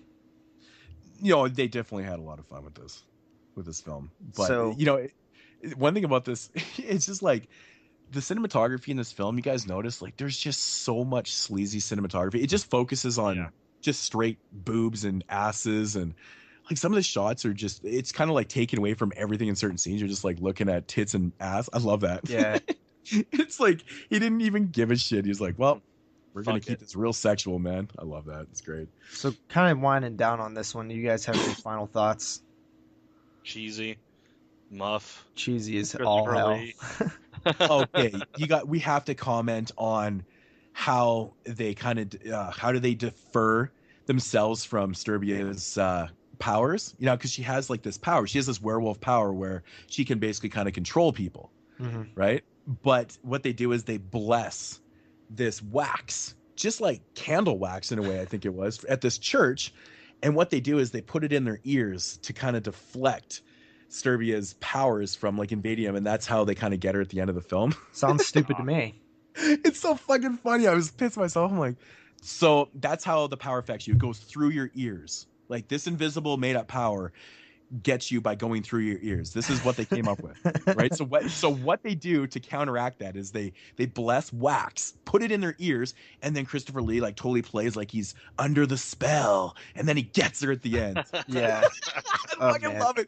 It's so fucking the science bad. behind that makes absolutely zero sense. Yeah, I know, because it's not explained. It's like, we understand that she's the queen of the werewolves. She has this power. Sure, we don't need an explanation. She's been doing it for such a long time, and she's the queen. But it goes through people's ears? Like, what? The fuck? It's so fucking funny. I don't know, man. It makes me laugh. Oh, yeah. It's a good time film, though. But I love the music in this film. It's one thing I've always enjoyed. I've used music a lot of times, actually, in videos. There's actually that song at the end. There's like an actual like howling song in this film. Yeah. At the end. That the band that plays throughout the film, that's the band that sings that. And they're a real band. They were like a real band from that era. So kind of cool. Which, you can kind of tell because, when dude's singing and stuff, it's actually matching up properly. And it seems like he is, because he legitimately is performing. So I can't remember the name of the band. Yeah. So, Mariana, I think that was the Black Werewolf's name. In fact, that might she's known as the Black Werewolf, Black Chick Werewolf. Yeah, well, she kind of is like the token black person in the film. She's cool. Yeah, well, it's just kind of funny. There's like one. It's just funny how they did that, but I don't know. I don't really got a whole lot to say on this one.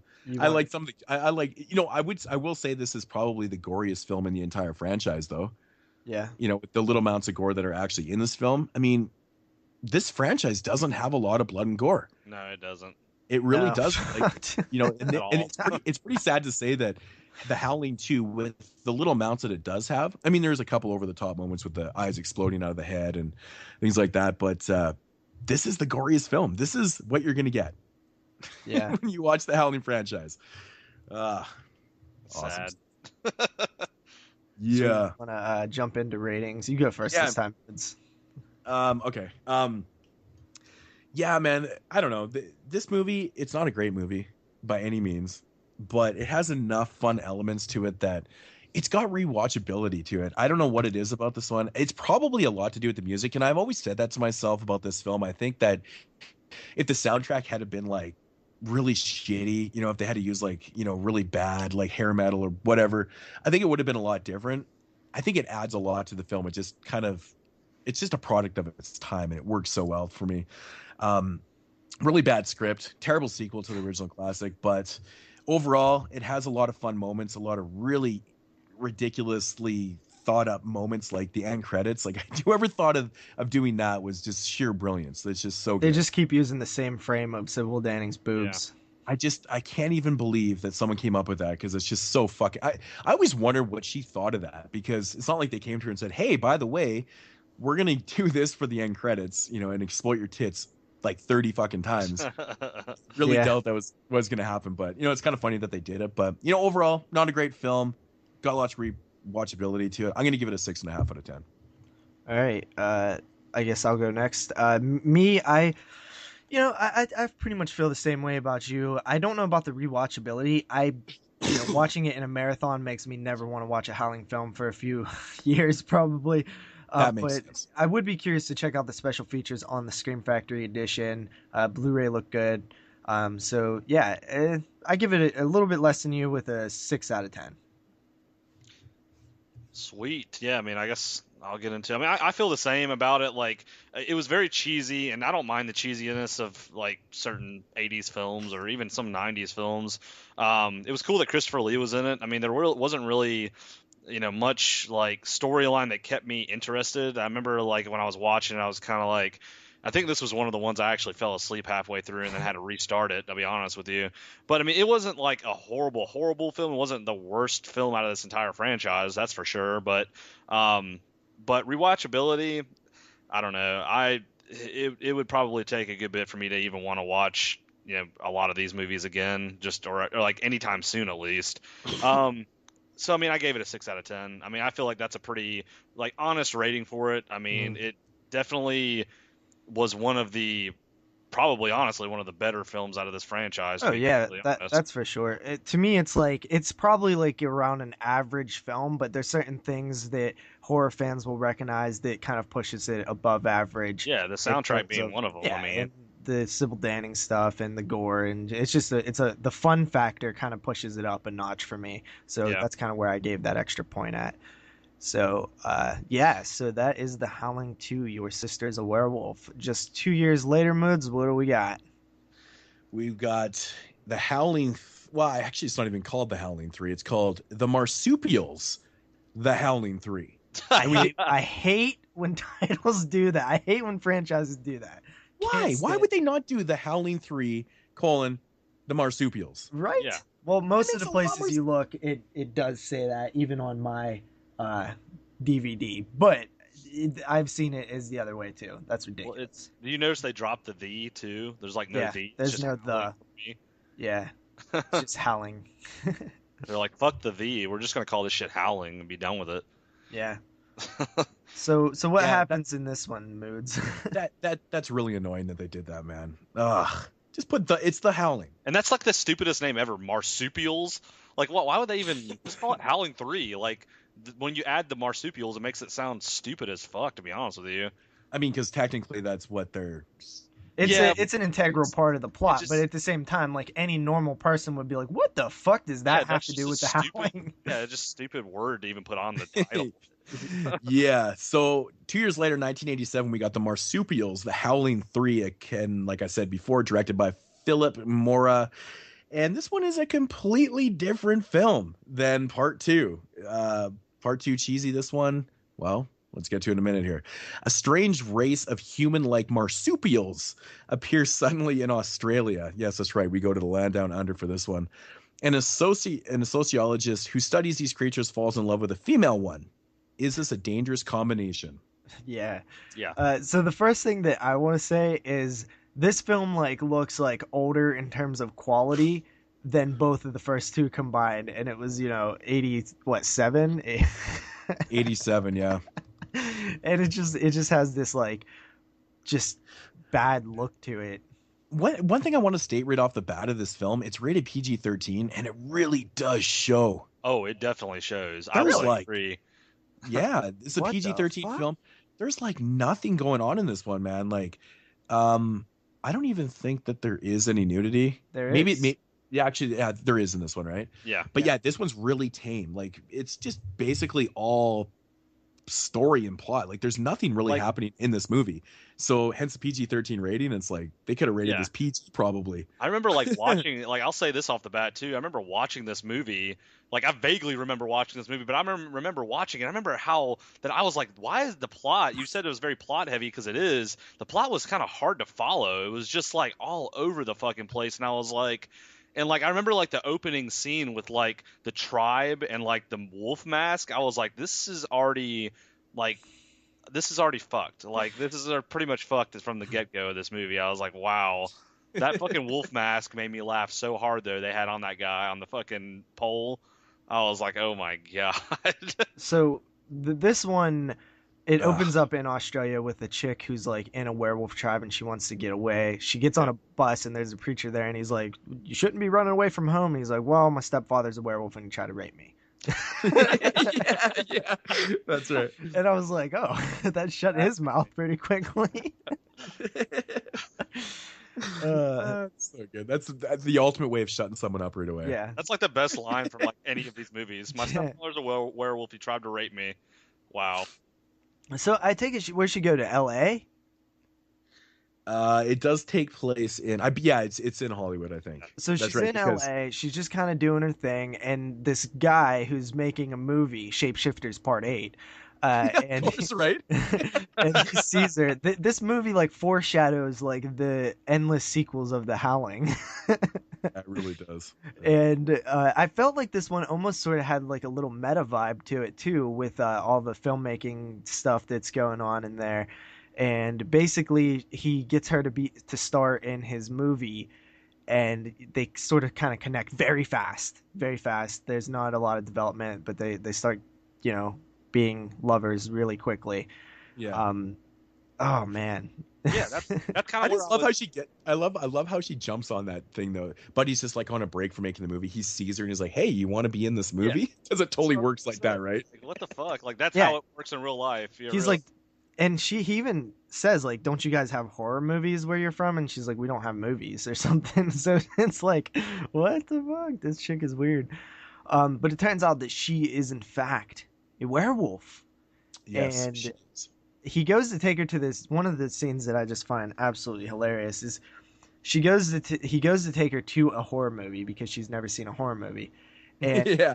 basically they go see The Thing that Came from Uranus, and it is like the worst like cartoony like transformation scene ever. And I remember seeing that clip from something, and Yeah. I always assumed that that's what the werewolves looked in this like in this movie. They don't, fortunately. I mean, they still don't look that great, but goddamn, thank God they didn't look like that thing. I just like how she keeps mentioning it to him too. She's like, "That's not how it looks. Yeah. That's not how it happens." Like she keeps And kind of he's like, jabbing at it. like any Yeah. normal person would be like, what the hell is this bitch talking about? But he's just I like, know. it's like no big deal. She even, at one point she even states too. She's like, "Well, I'll show you later." I'm like, what the fuck? I'm like, that's ridiculous. Mhm. It's kind of a funny line, but and then of course after the movie they head into, or they end up sleeping with each other. Now that scene right there always cracks me up because I don't know why you would ever stay in that bed after you noticed what was going on. Nobody in their right mind would No. ever stay in that bed. Okay, she's sleeping, he wakes up and she's like sweating and she's like growing a lot of hair. Like, wouldn't that fucking freak you out a little bit? Yeah. yeah.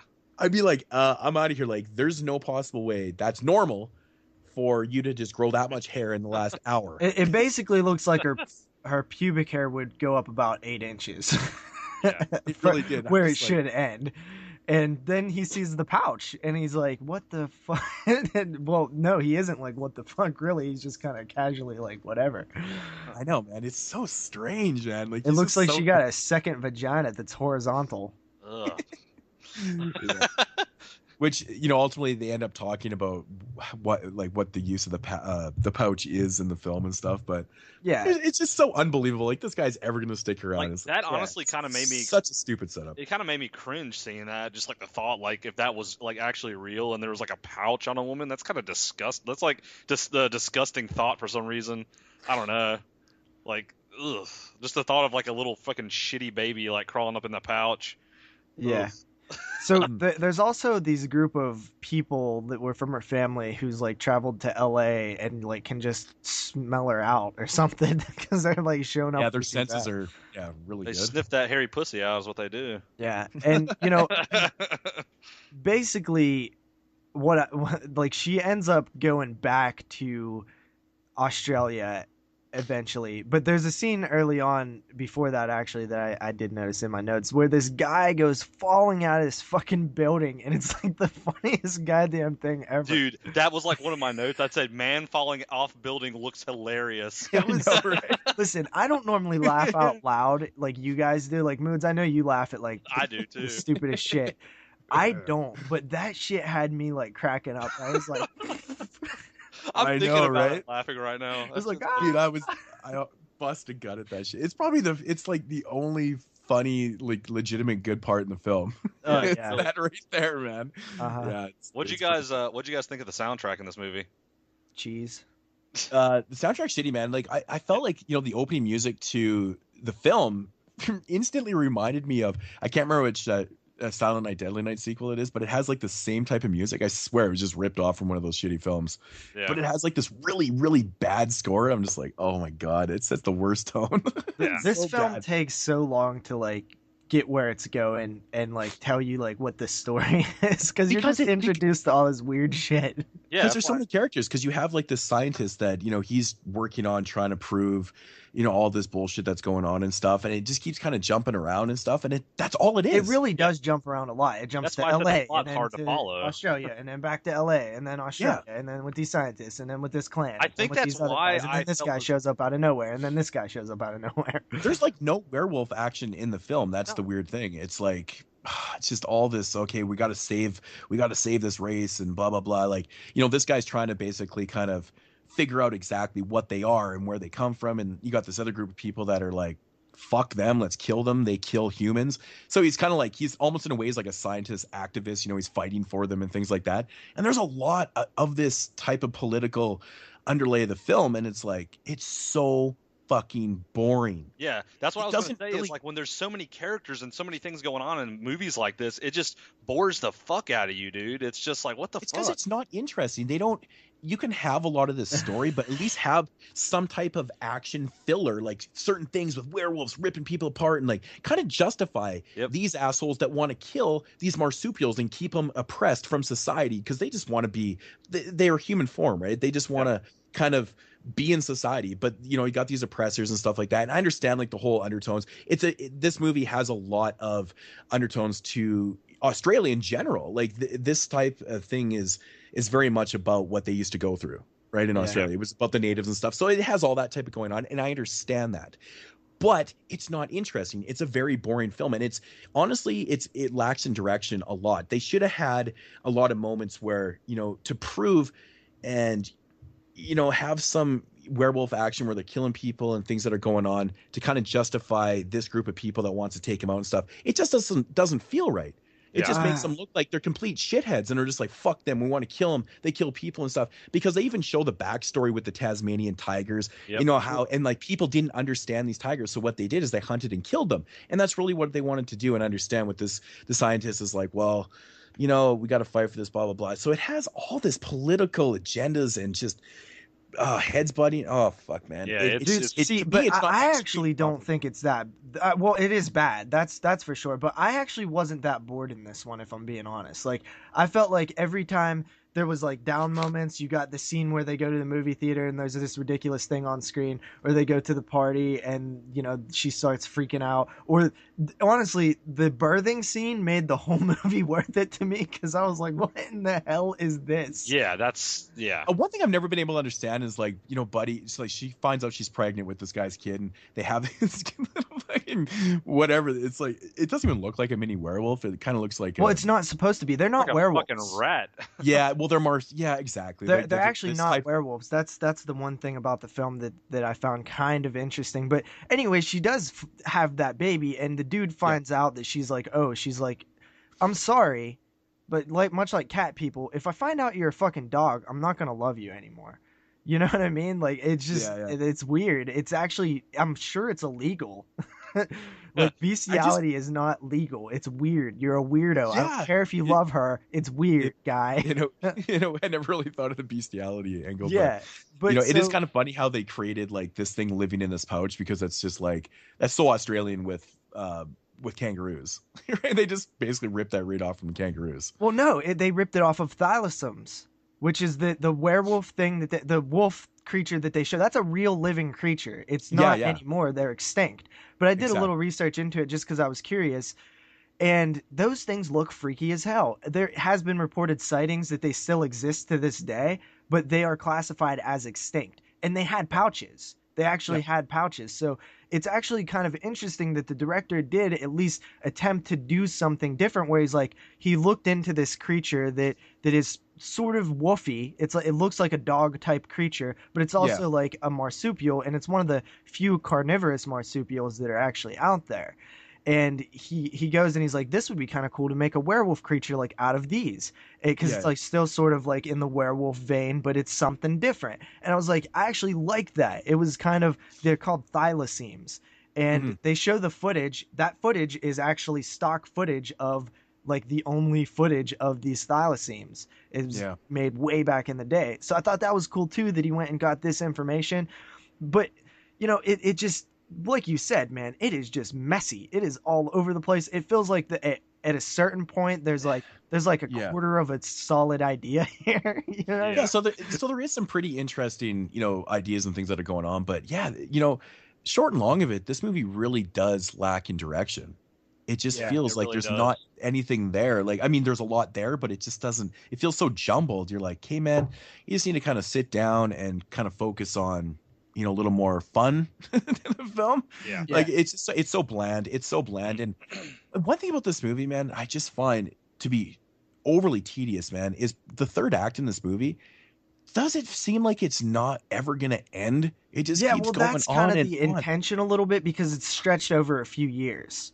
Exactly, but they just keep going at it, and it's like, holy fuck. But it did feel like that. It was like, oh, they're here now. Oh wait, they're older now. Oh wait, this guy's here. Like, where did he come from? It's like 15 years later, and her boyfriend just shows up. He's like hiding in the bushes, and I'm like, dude, that is so over here. It's such bad. That's bad. That's really and it's completely bad. But you get into further in the werewolf or the backstory, where you said about the sort of like oppression of these type of people, and then the thylacenes, the real life creatures, is also sort of a metaphor for them, because they were over hunted and they were over pushed out by like dingoes and shit, and like that when they entered their territory, it kind of like basically caused them to go extinct by hunting and pushing them out of their natural zones.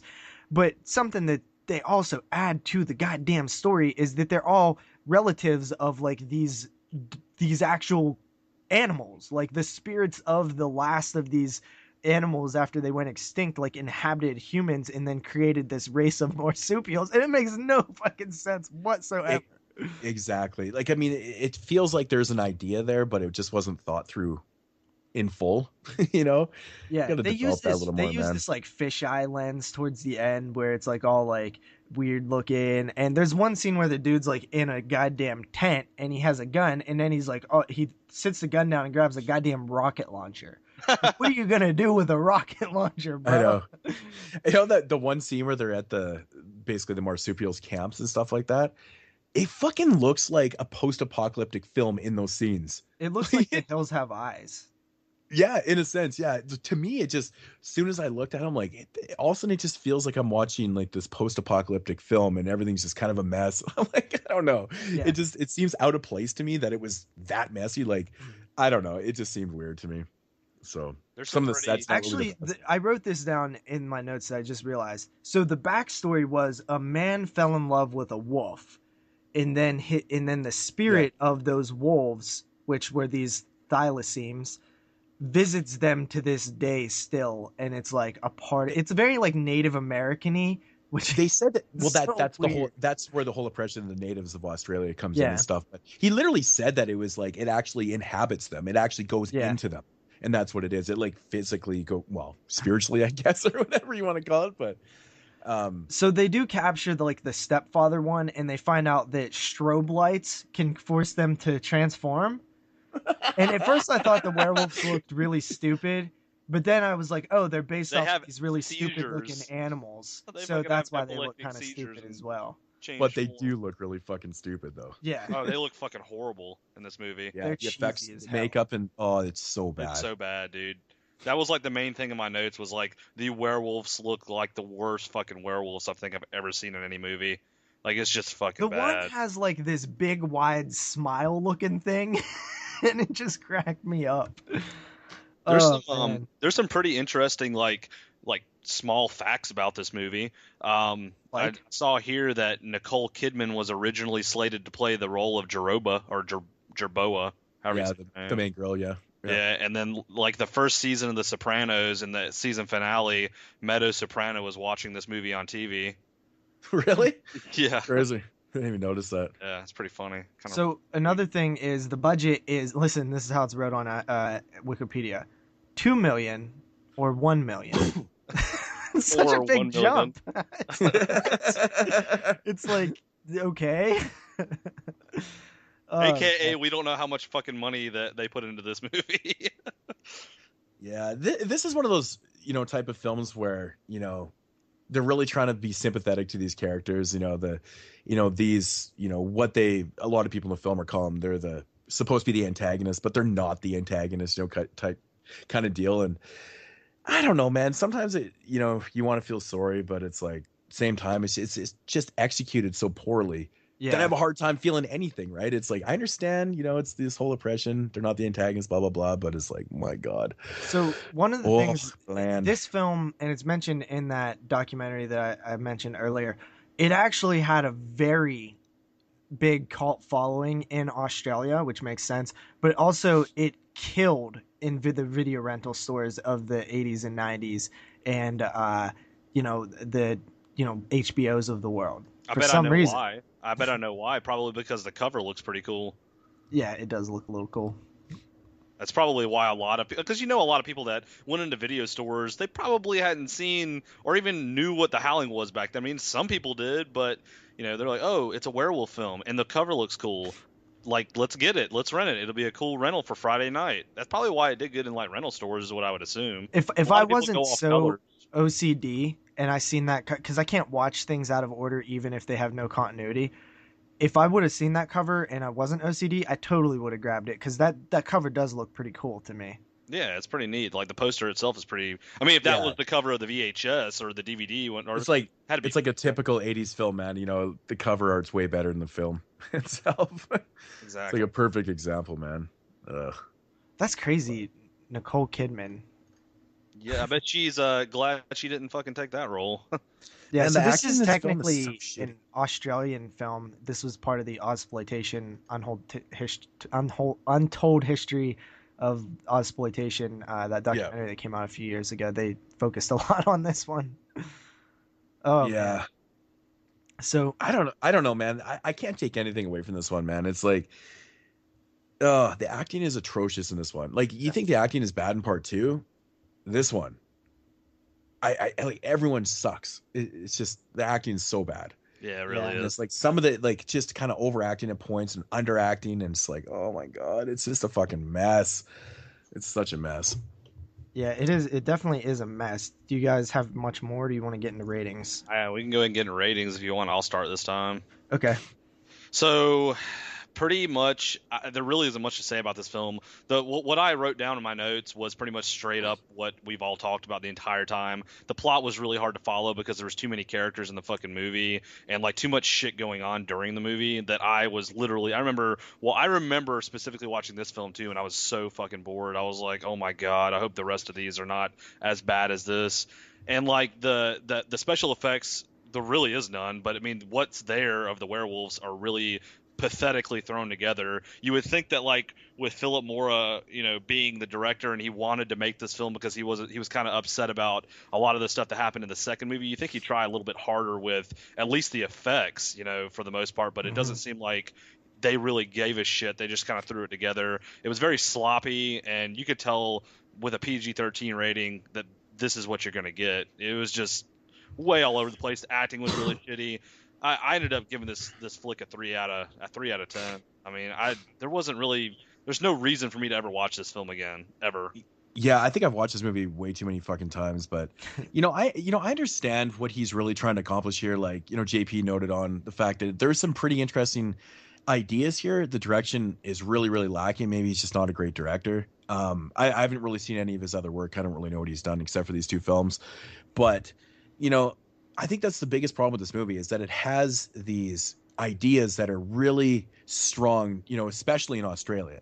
You're touching on things that are touchy subjects, and he's trying to get that out there to the people and stuff. And I understand it. I think it just comes off just really not good, at all. Mm-hmm.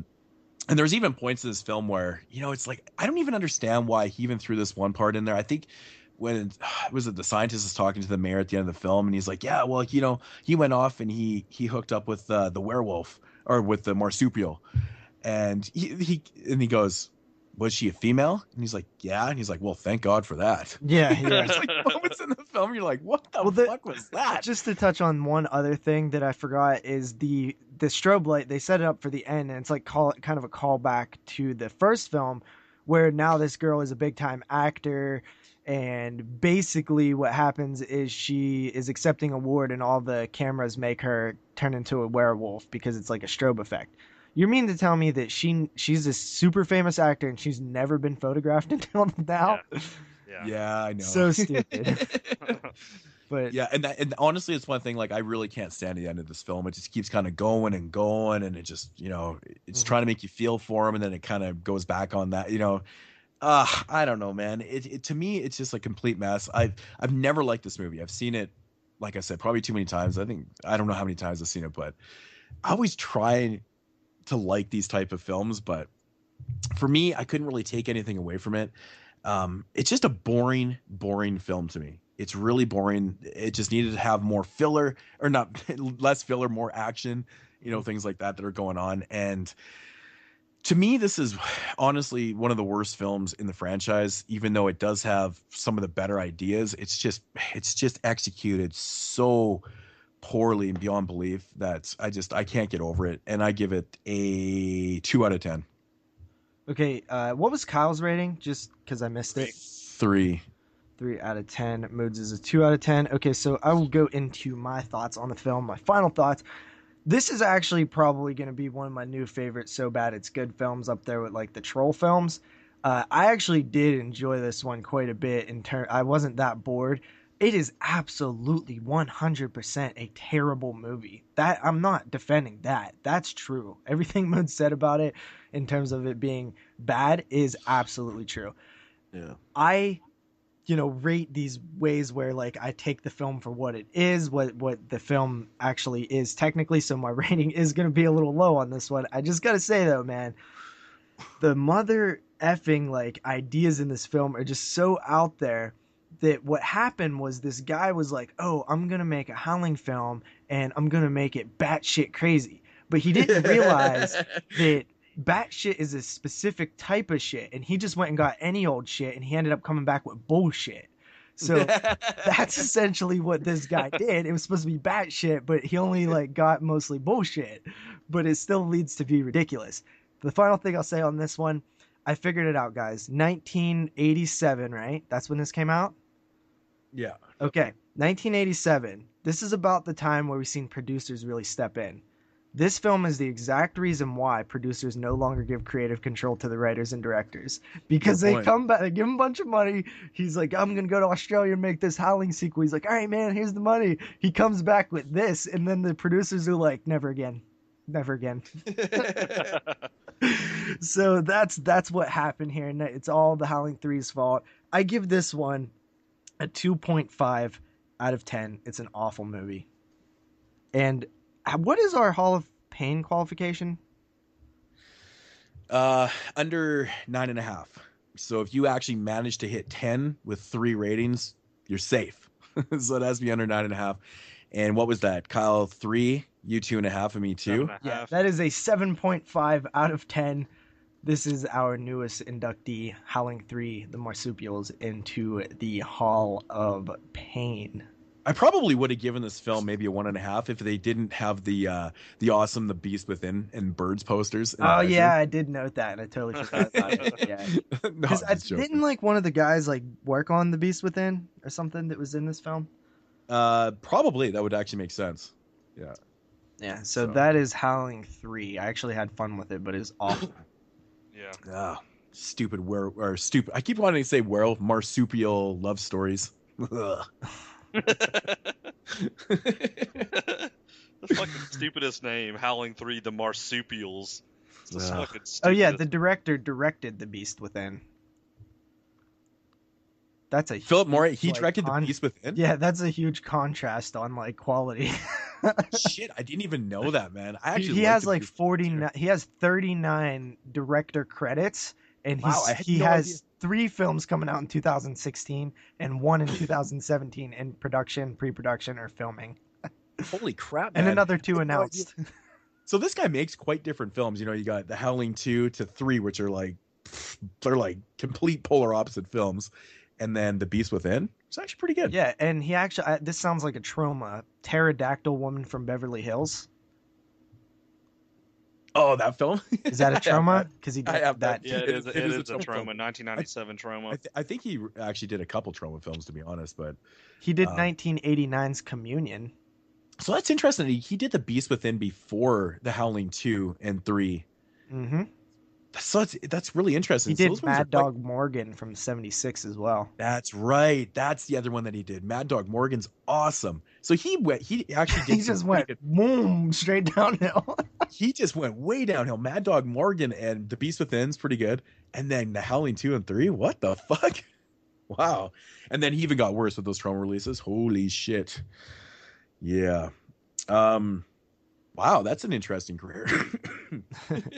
Definitely got me all choked up here. Holy shit. Okay, moving into another year that I absolutely love, 1988, and we've got The Howling IV, the original Nightmare. And of course, that is referring to the fact that this is based off of the original novel. So in hindsight, this is kind of like a remake of the original film, but not really. This is more of appropriate adaptation to the book. And yeah, so directed by John Hugh. And starring not really a lot of notable people. So we'll move on to the synopsis of this one. Go ahead and give a synopsis, dog. A successful author moves to a new town after suffering a mental breakdown and is tormented by demons and werewolves. Oh, yeah? So yeah, it's, you know, essentially the original film, but this, of course, is supposed to be closely more adapted to the book, from the book, but I've never read it, and we all stated that we've never read it before. But I wonder if anything happens in the novel. Well, that's the thing now. You know, that's kind of the question where this arises. You know, is it good to make a film, you know, strictly adapt directly from a book? Because maybe the book isn't that interesting. I mean, if this is what the book is, the book is probably long paragraphs of description, which you can't really do in film that well, especially some directors. So which is kind of interesting too, because then it makes the original Howling film so much better. So they changed around these things that made it very interesting and vibrant and fun. This one is a complete snooze fest. Yeah. Like, dude, I think like nothing happens for the first like hour.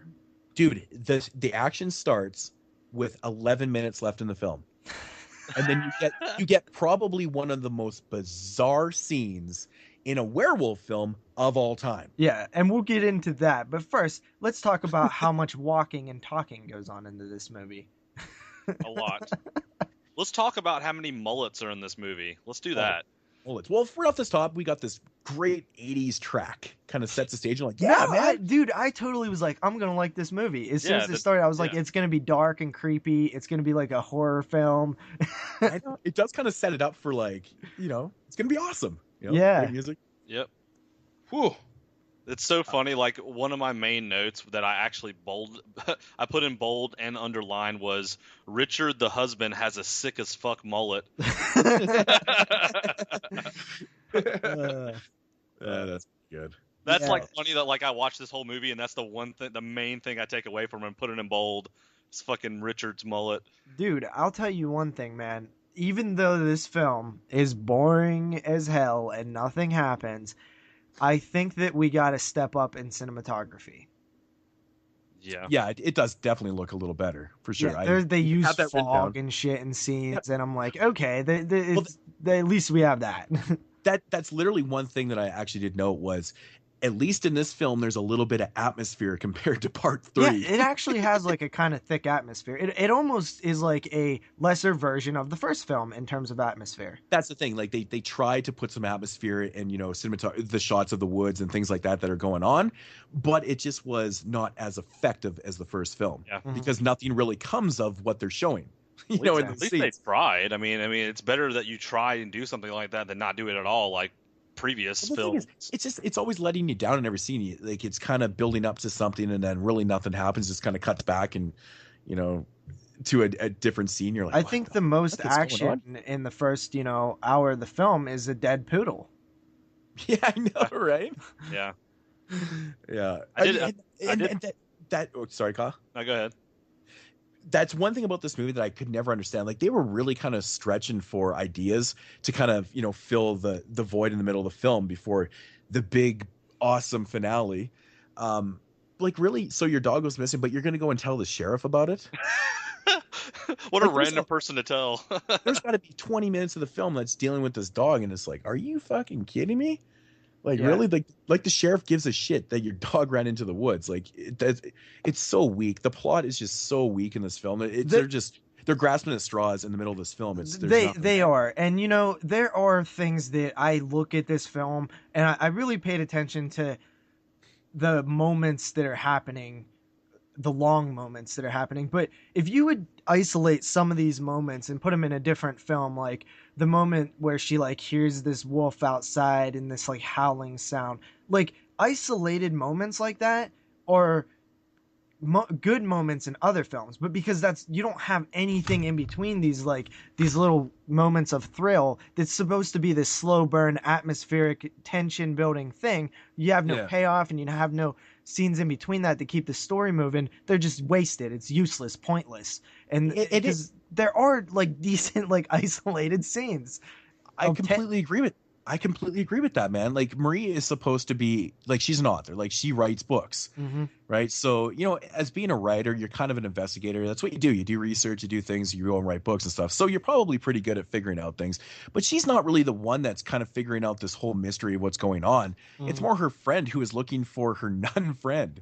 Yeah, that's the subplot in the film, which is essentially leading into the the whole overall idea of the film. Are you kidding me, man? It's like, it just seems like it seems wrong that this is how the film develops. It's mostly her friend, and it's like, and they don't even like they go into parts with the nun, but they cut back to her and stuff, and it almost seems like a total side plot. Like it's not really going to work in the film, but then this is what it amounts to. Yeah. Wow, man. It seems again to me lack of direction with the story. The script is just not good. It's just not a good script at all, man. It's unfortunate because, like you said, there is some decent scenes, isolated scenes, I'll take your word, that are good in this film, but the script is terrible. Yeah, like you watch these scenes and you're like, okay, if this was in a movie that is really intimate and you're personal with the character, the lead character, and you're spending all this time with her and nobody believes her and there's these things happening that she can't explain, but like almost like a Nancy or something, right, from Elm Street. Yeah. And there's these isolated scenes where it is like, oh, like this would be creepy, but it's fucking wasted completely. The film is garbage when it comes to actually telling a story. There's few moments and it's just garbage. And you know, they try to throw in these doomsayers. You guys know what doomsayers are? Yeah. It's Crazy Ralph, Friday the 13th. You're all doom. Oh, okay, yeah. The Okay, doomsayers. yeah. It's the crazy old person that tells you not to go into the woods, like the red herrings and stuff. Yeah. Well, the person at the gas station that tells you not to go down that road or something, or don't. There's always that guy in the film. Yeah, it's a doomsayer. They have ghost doomsayers in this one. Leave, please leave, get out of here, child. Fucking gay. Just stupid as shit.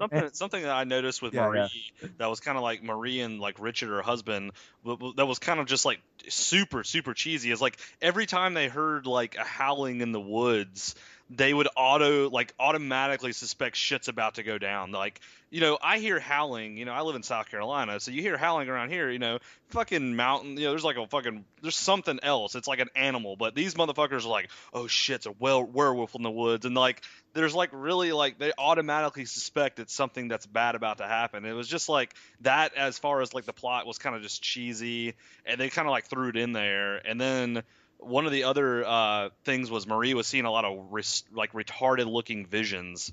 Like I remember putting that down. Like she kept seeing visions of stupid shit, and I was like, "This is stupid." Like all the shit she's seeing in her visions are just like they look retarded. I don't know. Let me ask the whole. Go ahead, Moodz. Yeah, well, even the story with Marie and her husband and stuff is really kind of shoddy and lame too. Like the scenes where he's being subducted by, the other chicks, and outside and stuff. Like he keeps leaving and stuff, but she never really keeps she doesn't question the first couple times. Yeah. She got some really pointy boobs. And I'm like, why in the fuck would you not question? Like, you guys are in a secluded area, like this isolated kind of colony thing that, where is he going? Yeah. Like why wouldn't you question that? Like, it just seems natural to question. Like, are you going for a walk? Are you going to have a cigarette? Are you going to jerk off? Are you going to fuck? Well, I think that wasn't he saying that he kept having to drive back to LA? Like, isn't that what he was saying that he was doing? But I mean, for Christ's sake, man, he was only gone for short periods. Yeah, I know. Why would you say something period about it? I mean, you're his wife. I mean, shit, dude. If I was married, I think my wife would be saying that their relationship seems very odd in the film to me. It feels very underdeveloped. Like she doesn't really care. Like it's even to the point where like, are they married? Yeah. Are they it's like I don't know. It just seems very awkward to me, the way they portrayed their characters on screen. But I think that she's supposed to kind of be preoccupied with different things. It doesn't play right. Which they don't even showcase that a lot too. You think that she, considering she's there because she's having a semi-mental breakdown and stuff, with all the howling that's going on, and she's, got these crazy ideas and stuff. You think that she'd be a little more agitated in the film. Yeah, I know. Yeah. Right? Like she's not. Like she's not. She's more worried about her friends and license plates that she's finding in fucking garages. Yeah. Yes, they are New York plates. Those are something's going on around here. It's like this whole investigation and shit. I'm like, let me ask you guys this. It could just be my version, because like I said, I have 3 Howling films on one disc. But wait, no, actually this one is by itself, because part 3, 5, and 6 are on one disc, and then part 4 I had to buy individually. But anyway, I don't know, the ADR on mine seemed like it was almost dubbed at times. Dude. Did you guys have that? You're talking about like the voices? It definitely is overdubbed. Yeah, it's overdubbed. Yeah. That was one of the things I put in my notes, was the dubbing was really bad in this film when they did dub. Like it looked stupid. It's really noticeable because they mixed it wrong. Because it doesn't have that natural ambience in it, so it just sounds like you're recording in a studio at times, right? And I think some of the mixing is really bad on it. Yeah, that's why it turns out, and it's very noticeable when it's done like that. I just didn't know if my track, how like sometimes you'll get a DVD and it'll go out of sync. I didn't know if it was that or if it was actually dubbed. It's the film, dude. Yeah, no, it's the film. It's just done poorly. Yeah, it's really bad. Yeah, so apparently this one had a $2 million budget. Which fucking blows my mind, man. I can't believe that. This one right here to me feels like a TV film at times. Not with those decent, atmospheric scenes and stuff like that, but just some of the investigative scenes and I'm like, oh my God. I don't know. It feels total shit TV film to me. $2 million budget, really? They probably spent most of that on the melt scene, right? Yeah, but Probably. I actually see. I'm reading here that this film was shot in South Africa, and some of the actual actors were South Africans, so that maybe their accent would come through, so they would have to replace it with dub. That makes perfect sense then. Yeah, actually does. Okay, how about this, guys? Here's a little piece of trivia. Wow, this is crazy. Fangoria in 1988 gave this a Golden Chainsaw Award for Best Direct-to-Video Feature. Oh, good lord! Yeah, that's crazy. So Fangoria? we need to find out if anything else came out in '88 on video, because if there's one, but there has to be something better than the Howling Part 4. That's really bad. Well, dude, I did a whole year of reviews on '88, and there's a lot of better direct-to-fucking-video films than this. I mean, I reviewed tons of movies that didn't have theatrical releases, and straight to video. Yeah, that's kind of nuts that they gave him that. I don't understand that whatsoever. So basically, like, nothing happens throughout this entire film until, like Moodz says, we finally like see a werewolf and he gets attacked. And in this, I don't know what the hell is going on with this mythology, but essentially when you get bit by a werewolf, your whole entire body melts like a reverse Hellraiser, and then you get brought back up through as a crappy looking werewolf. Yep. Yeah, it's like your human form melts, and then you're kind of like rebuilt. You're a puddle of goo, and then you're literally a puddle of goo, and then you're kind of transformed in that puddle of goo transforms you into a werewolf. Yep. Okay. Sounds right to me. That's got to be in the original book, and obviously Dante was like, "No, I'm not using that." So, but it does seem odd, and it definitely sticks out because I've never seen anything like that in werewolf mythology ever. A melting scene in a werewolf film? I don't know, man. One thing I couldn't stand about this movie was the doctor character. And he keeps telling the wife, he's like, oh, he didn't get bit by a werewolf. He fell down the gully and shit like that. I fucking just annoyed. I'm like, this is such bad. This script is terrible. The gully. He fell down the gully. What is it? What the hell is that? And I'm like, oh, he doesn't have claw marks. And I'm like, no, it's just a gash or whatever. And I'm like, oh, this is fucking so stupid. It's just so bad. So then, of course, you get this melt scene, and now he's a werewolf. But so what are you guys' thoughts on the end scene in this film? I mean, it makes no sense. Like she tricks him into going into this old church that was set up in the early parts of the film, and this bell, and then it like blows up, and it makes no sense. Yeah, exactly. That's exactly kind of how I feel about it. They tried to explain it in the film with this, how this church has this original bell from Eastern Europe, and it was used, or no, it was the only thing saved from this church that burnt down or whatever, because they had a fire there for a reason, but apparently this works for this location now. Like, yeah, it doesn't, like, so they have it in this church, but it allows them to call in the wolves, and they'll all go into the church, and then she basically wheels it was a vehicle, right? Yeah. She like a fiery vehicle, and it explodes and kills all the werewolves. I'm like, what the fuck? Stupid, but at least it's action, right? Like I was happy for that by the time we got there. That's the thing with this movie. It is one of the slowest paced, boring films that really nothing happens at all. There's like no werewolves. Damn it. I know, and then you get exactly about 10 minutes of this action, and the film just ends. Mm-hmm. And like, it just ends too. Like it just ends. Oh yeah, that place explodes, credits, and then ratings. Yeah, so I'll go first again on this one. I do think it's slightly better made than the third film, but it is not a good movie at all. I give it a 3 out of 10. Yeah, I'm exactly the exact same. Exactly the same. I think it's a better made film. I'm also giving it a 3 out of 10. And solely for the melt scene, because it's so bizarre to me. Like a melting person that turns into a werewolf. I mean, I could see this whole idea. If the whole movie was about people melting and turning into werewolves and creating havoc and shit, now that is a good movie. The Incredible Melting Werewolf. Exactly. And then you set that shit on a boat and it'd be amazing. Right. It's joking, but melting werewolves, kind of like the idea. Yeah, Yeah, I don't know. I thought the scene, like the whole premise of like the melting part was like very dumb, but it looked all right. looked I mean, it cool, wasn't yeah. horrible. It was cool looking, but I don't know. Like it looked like he was like basically there was jizz all over him basically, and then he turns into a werewolf, and I was like, wow, I guess you fucking jizz and turn into a werewolf. But yeah, I literally gave this the exact same rating as all you guys, both you guys. I gave it a 3. I mean, there really was not a whole lot of plot going on. I was more drawn to the mullets in this movie than anything. I really didn't give a shit about the plot. There was some nice plumage. Oh yeah, exactly. Yeah, it just was. It was definitely better made, like you guys said, than the third one. But at the same time, it was boring. It was barely, but it was still boring as shit. So hella boring. Yeah. So with that said, Moodz gives it a 3 out of 10. I give it a 3 out of 10, and Kyle gives it a 3 out of 10 for a combined rating of 9 out of 30. So that means that this is another addition into the Hall of Pain. 2 movies in a row. Wow. All right, let's move on. Yes, so we move into 1989, which is the 4th sequel and the 5th movie made in the 80s from the Howling franchise. It's crazy. Yeah, it's so the third in 3 years. Yeah, it's crazy. Directed by Neil Sunstorm, which I believe is a Swedish director. It says the country of origin is the UK.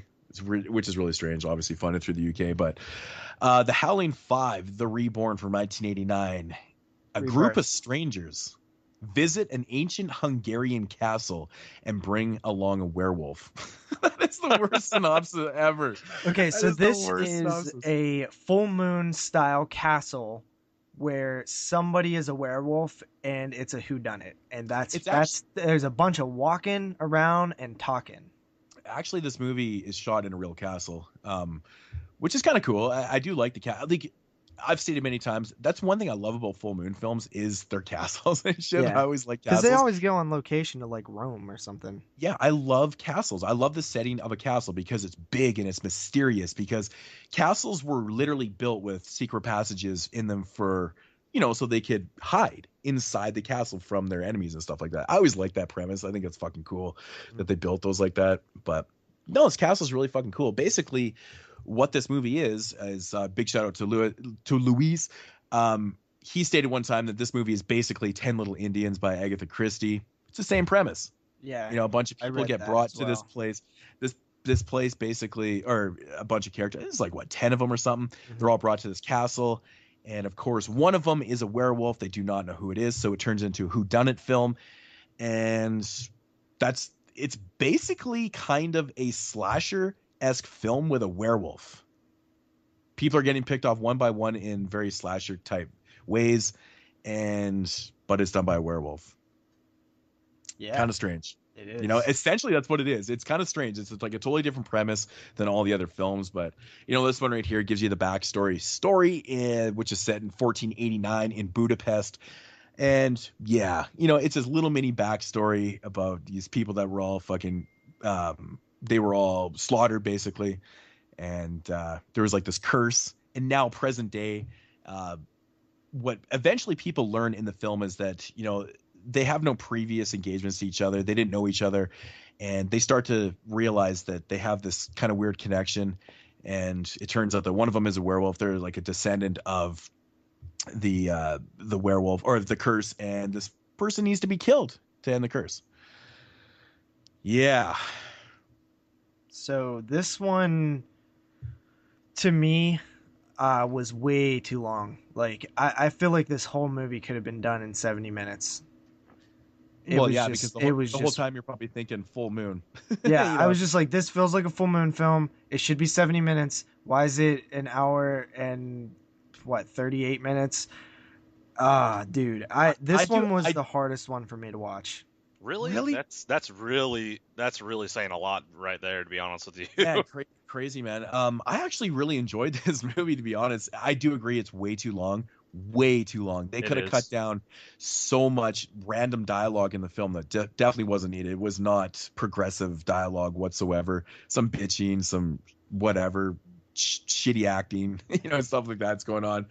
But I like the whole premise of this film. I like the whole whodunit type thing, and at least it was different. They were trying something different, but by no means is it a great film. But I thought it was semi-entertaining. I feel like you could just watch this one on fast forward and see all these characters zoom around, moving around, and nothing, and you would still get the same movie. Essentially, yeah, because like it's kind of like the same scene over and over. Like you don't even need dialogue. No, you don't. No, you get the setup in the beginning. You just have a silent film. You know exactly what's going on. I actually like the whole setting of this film. I liked it being in the castle. I thought it love was the pretty setting. cool. I love that they're snowed in. I like that about it. But besides that, man, I was having trouble. And honestly, my transfer on this one was really dark. I don't know about you guys'.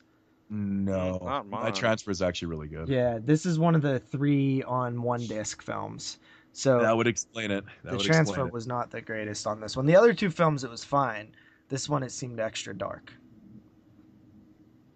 Yeah. Honestly, I didn't really think like the acting in this film was that bad. I thought some of the actors were actually quite kind of decent. Some, there is some hit and miss with the acting in this film, but and that's essentially what a lot of this is, because there's just a lot of dialogue and shit that's going on in this film. I found one thing that was kind of strange in this film. Some of the editing was really poor. It did have poor editing in it. It was kind of frantic at times, and it's just kind of like, why are you editing shit like that? Like, it was just noticeable to me. Mm-hmm. It's not usually a good thing, but I was noticing the editing anyways. So yeah, I put in here there was a lot of really, really quick scene jumps in the movie. I guess like that kind of goes along with what we were talking about earlier with that other film. I think it was the second film. It's really noticeable because the film itself is relatively slower, and then when you have like this really frantic type editing, it's really noticeable. You're like, all of a sudden it just kind of picks up the pace, and the editor was like, well, we need a really fast scene here. We're gonna edit this like this. It's like, yeah. No, you don't really need to do that, but maybe just cut down some of the other scenes entirely. Yeah. And keep the film one pace. I don't know, but I thought like kind of getting into some of the plot, like I thought that like it was kind of funny how people like throughout the movie were disappearing and nobody acted like they really gave a fuck that they were like, I mean, they gave a fuck, but they weren't like very concerned about it. Like they were like all like kind of kept a monotone type like feel to like the way they were acting. You mean the characters were stupid? Basically, they were. Yeah, they were just kind of dumb. And then like the ending itself to the film made really no sense. Like I didn't really understand the ending. Like it didn't really explain who the actual werewolf was. It just kind of like lets you see the chick smile, but like does that mean that she was the werewolf? Like, well, that's always been a question about this film, but it is explained, I believe, in like the next couple sequels that it was her. It was Mary Lou. Yeah, I forgot, because they actually do say it in part 7, and because they kind of go back to like a quick little jump in part 6 with Mary Lou and stuff like that. But even that continuity or that story itself is all convoluted though too. The continuity in these films, it doesn't even make sense, man. Like why? Like the continuity, like it like jumps all over the place in each film. Like it's like they take little bits of this film and put it in this film, and then talk about little bits from this film and this film, and it's just like, don't do that. Just make fucking movies. Don't even have any continuity in them, and just do a fucking movie. Because these movies were horrible with that. Something that I actually always hate sequels that don't have continuity. Like, I mean, there's films that I can enjoy if it's a good movie. At the end of the day, I'm still gonna like it. But I'm a real like stickler for continuity. Like, I really like continuity, and these films have zero continuity. Yeah, me too, man. And with a story like this, I always felt like they could have probably even connected it to the first one, because there's a reference, just something, Exactly. Like they could have, there is a backstory here. Why not just connect that backstory to what happened in the first one? Just kind of put something together. You can do it. You can do it, right? It's just in a different location, but it's still connected to that actual story. They don't even try. No. They really don't, and it's kind of a shame because this franchise, oh my God, it's just, there's the lack of continuity in this franchise is beyond ridiculous. It just seems like every film is pretty much like a standout film. Yeah. Can I ask you, what did you actually like about this one besides the setting? I actually like the whole premise. Just the fact that I like the whodunit because I'm a really big Giallo fan. But is it a good whodunit? No, it's not. But... And actually, it's very problematic with whodunit too because I like the concept of the whodunit, but this is poor execution. Oh no, it's very poor. And there's actually a scene that contradicts if Mary Lou is the killer in this film, because there is a scene where someone gets taken out with Mary Lou laying in her bed. Yeah. I believe that's a scene, right? And so it wouldn't make sense, in a film way, that all of a sudden she is the one that kind of darted over here off screen and then took this person out. It doesn't really make a lot of sense. But the end of the film is basically stating to you that it was her as the killer. So that kind of discredits that and also makes it very poorly written, if that's what it is. Yeah. Supposed to be, because it's very, very poorly done. But at one point in this film, there's not a lot of build up to anybody. What I'm saying, anybody could have been the werewolf in this film. Mm-hmm. Basically, it's not leading one way or the other. Well, when you have most whodunits, they set up red herrings and they set them up. They point out things. Well, this film has no red herrings whatsoever. And it's just like, this one, to me, it was just really, I guess, random. Like, everything was just like, oh, this is happening, now this is happening. And there was no purpose or meaning to, like, anything. Yeah, it's kind of scene by scene without the kind of foreshadowing or red herrings or any of that stuff going on.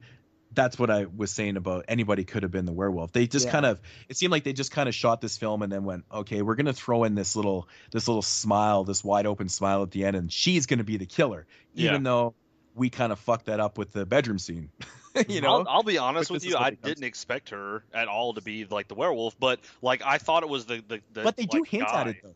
They did hint on it. They did hint at it, but I still thought it was the guy, the tour guy, the guy that was like the main guy, like showing them around. I thought it was him the whole time, and then she smiled at them, and I'm like, okay. Well. I always thought it was too obvious that it was going to be him, and the thing is, they kind of make it so you kind of forget about her because she is the one that's in bed, not feeling good and things like that. So that's their big kind of, oh yeah, it is her. She was the one that was kind of off doing her own thing. It's like, and that's it. That's all you get from it. This film just has no weight. No, it really doesn't. It doesn't have any weight, but most of these films don't have any weight. Yeah, but I'm telling you, man, this one was a struggle and a half for me, man. I don't know. Like, okay, so I just didn't care about anything. All these people sucked. Whatever they were doing, I was just like, I kept having to rewind it because I was like, I can't even pay attention to these assholes. Yeah. So how did you like? This was the very first one I watched. I guess would have been on Wednesday night, right? So I don't know. I was still fresh, and it was. Well, this was my third in one night. Yeah, see, and that probably plays a big factor into it because, like I said, this was the first movie the day I'd watched, and I was like, dude, I wrote a lot of fucking notes on this movie. Like I told you, I actually stopped taking notes on this one because I was like, there's nothing to say. What am I going to say? These people suck. It was mostly just a lot of thoughts and stuff like that. I'm just like, I have one here. I'm like, some tits and ass in the pool. Yeah. So at least they throw some tits and ass in there. It's like, I don't even know what the hell that thing was. It's just like a pool of water in there. I don't know. It's kind of strange.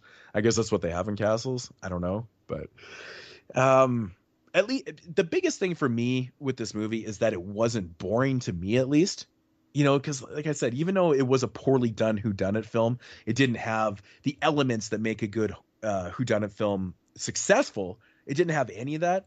The setting and, honestly, a lot of the characters are like, they're not like uber annoying, but they're not smart. They're just kind of poorly written, undeveloped characters that you really don't care about, which is another big problem for the film because these people getting picked off one by one. It's like one of those slasher films where there's nothing unique about them. You don't even have to like them or dislike them. Just make them unique. Yeah, well, that's the thing. They're not. I think they do state what their occupations are and stuff, but it's like, who gives a shit, man? Yeah, do you remember? Exactly. No, because it doesn't fucking matter. No, it's like, just because you're a doctor and you cook bread for a living doesn't separate you guys at all.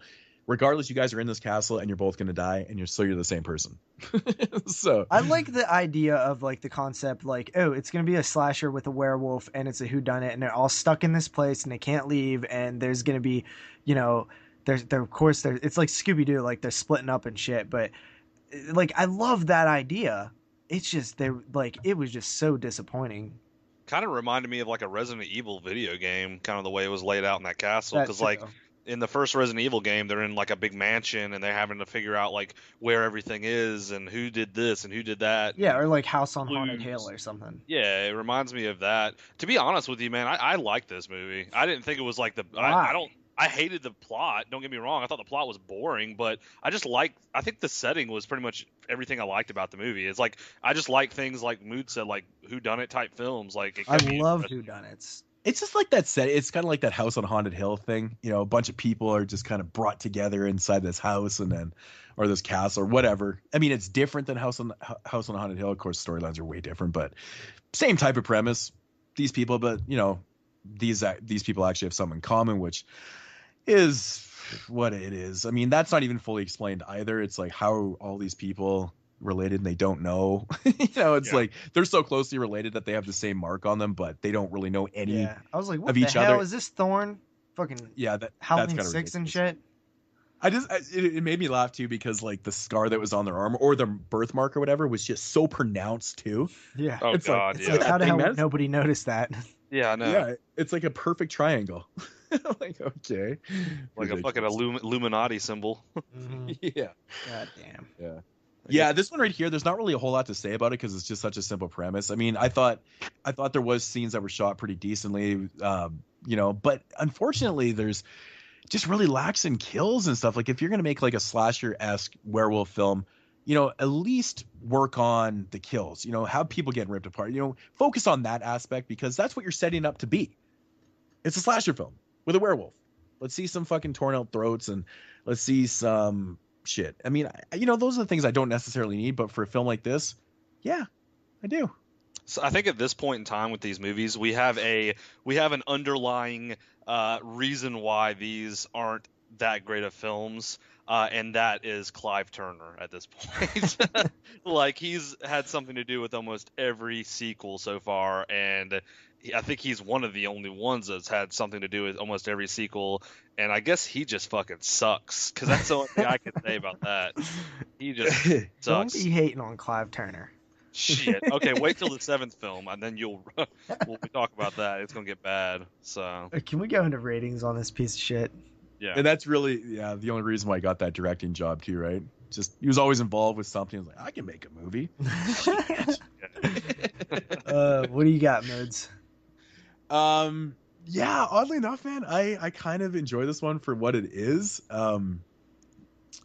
But I do agree it's not a great movie by any means. There's so many things that could have been just done better. I feel like I could rate a better movie than this. No lie. Like, I'm not even joking. Like, I could rate a better movie than this. And that's bad because I'm not a screenwriter. I mean, it's a good possibility, right? Yeah, this one right here, like I said, I do like the setup. I like the setting. It's very problematic though. The ending's kind of ambiguous, I guess, to a point. Well, ambiguous is different than like just stupid and like conflicting. Well, that's the thing. Like, I've even heard from people that it wasn't her, and I was like, well, they do kind of say it is in the other ones, and blah blah blah, and they're like, no, it's totally him, and I'm like, what the fuck? No, it is her. It's just poorly executed, but you know, for what it is, it's definitely a film that doesn't have a lot of rewatchability to me. I didn't think it was like a terrible film. I'm actually going to give this one a pass at a 5 out of 10. Kyle. I'm pretty much agreeing with Moodz with pretty much all of it. I mean, I think that this movie was plot hole city. I think the ending was, for me at least, I didn't like the ending. I thought it was confusing. Didn't really understand I don't know. The ending to this movie reminded me of Freddy versus Jason. You remember when like fucking Freddy comes out and Jason's holding his head and he winks?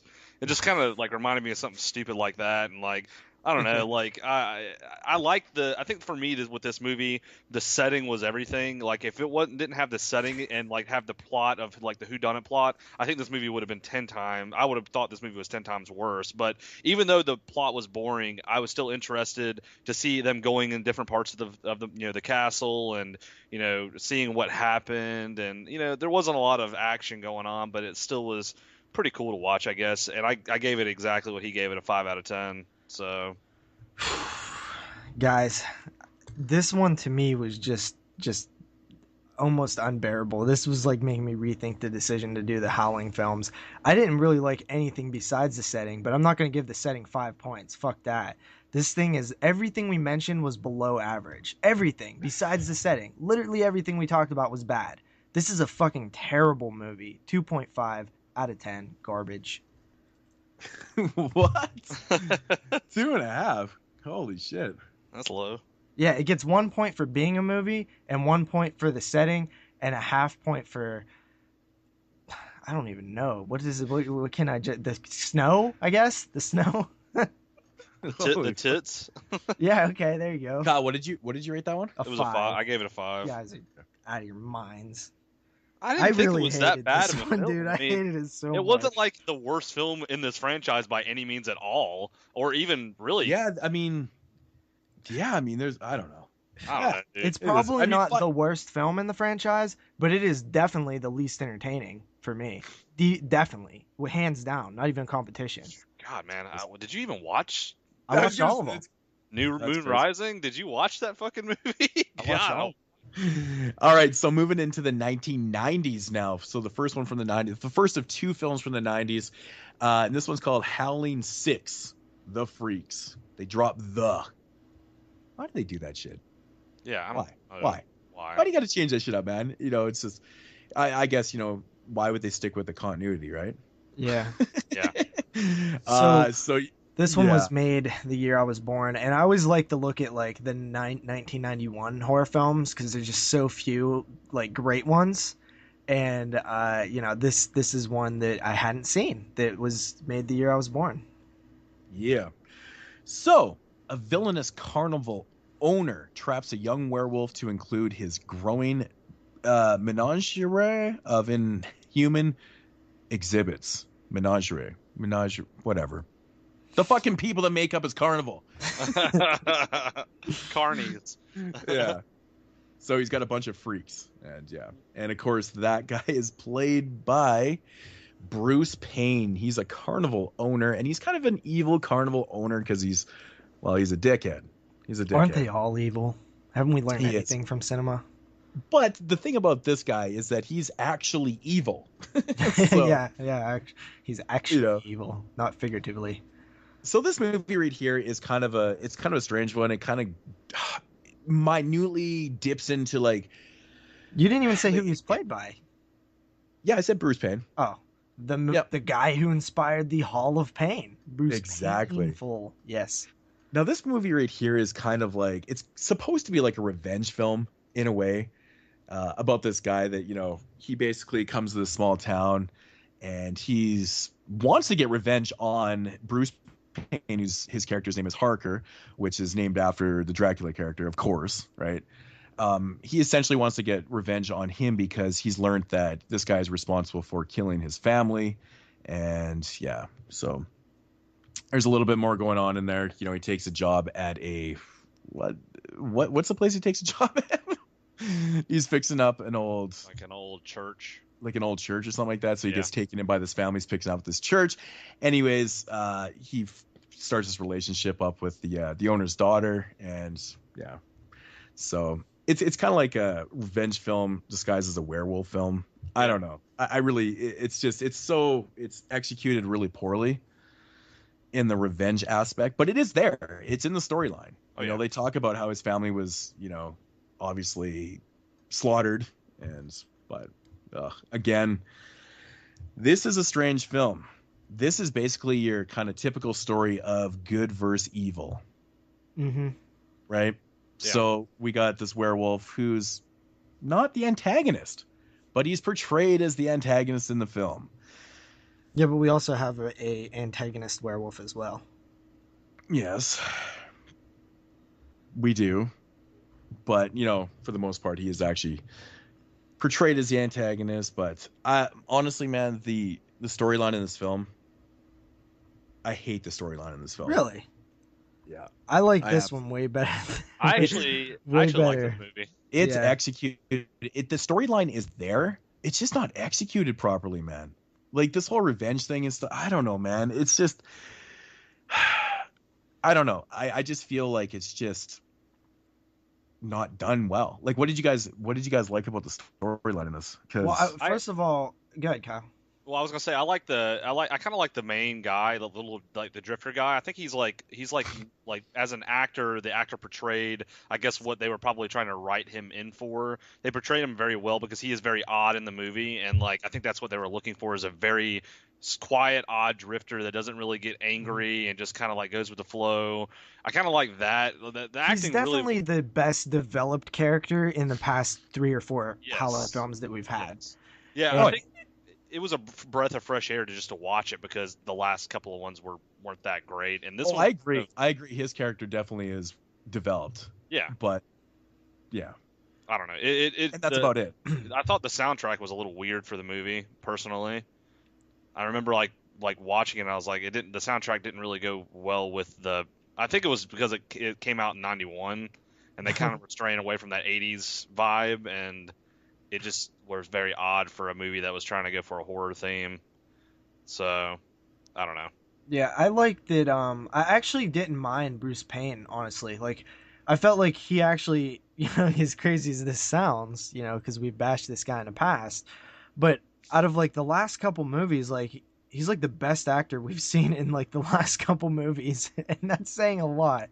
Probably, I agree with that actually. And I was just like, okay, we actually have like a powerful villain right now. You know what I mean? Like, not maybe in the world of the Howling films, right? Like, obviously, I'm not comparing this to anything good, but in the world of the Howling films, like, we actually have like a strong villain type character for once.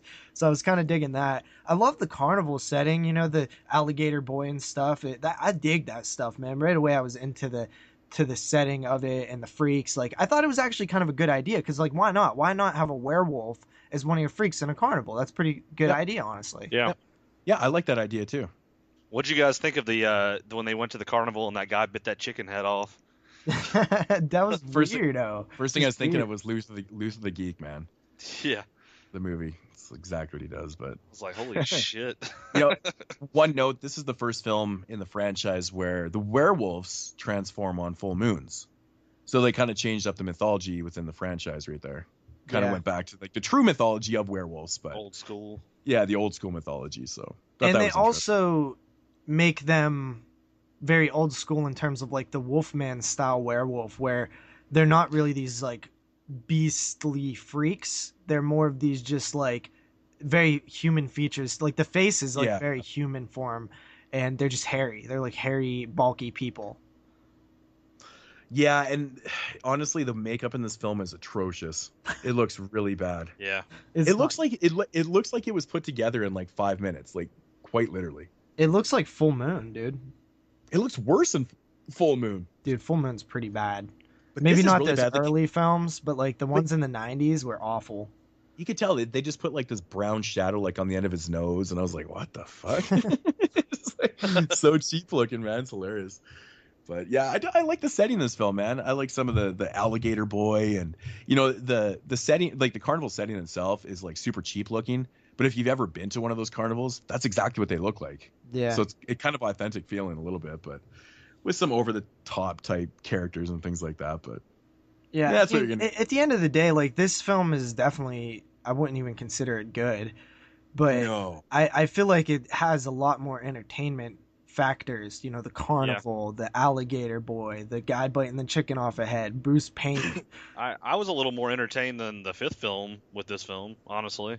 Honestly, I just wish they had to focus more on the revenge fact, because technically that's kind of why he was there. Like he knew about it. This guy Harker killed his family and stuff like that. But it turns into this thing where he gets basically captured by Harker, of course, and then becomes, one of the freaks in the carnival, and then ultimately becomes the antagonist because the city or the county wants to kill him because these people are getting killed around the town, which ultimately find out it's not him doing that. Yeah. But they really focus on the city making him the antagonist, and they kind of forget about the fact that it's supposed to be kind of a revenge film. He's supposed to be getting revenge against him, but it's more about the town, the sheriff and the people hunting down him, and I'm just like, what happened to this whole I actually like element? that because it adds a few different layers to the story. Like it's almost like your Frankensteinian type concept after that, where it's like the monster doesn't want to be the monster, but the townsfolk see him as the monster, and he's getting framed by the very guy that he's after. Like stuff like that. It's basic. It's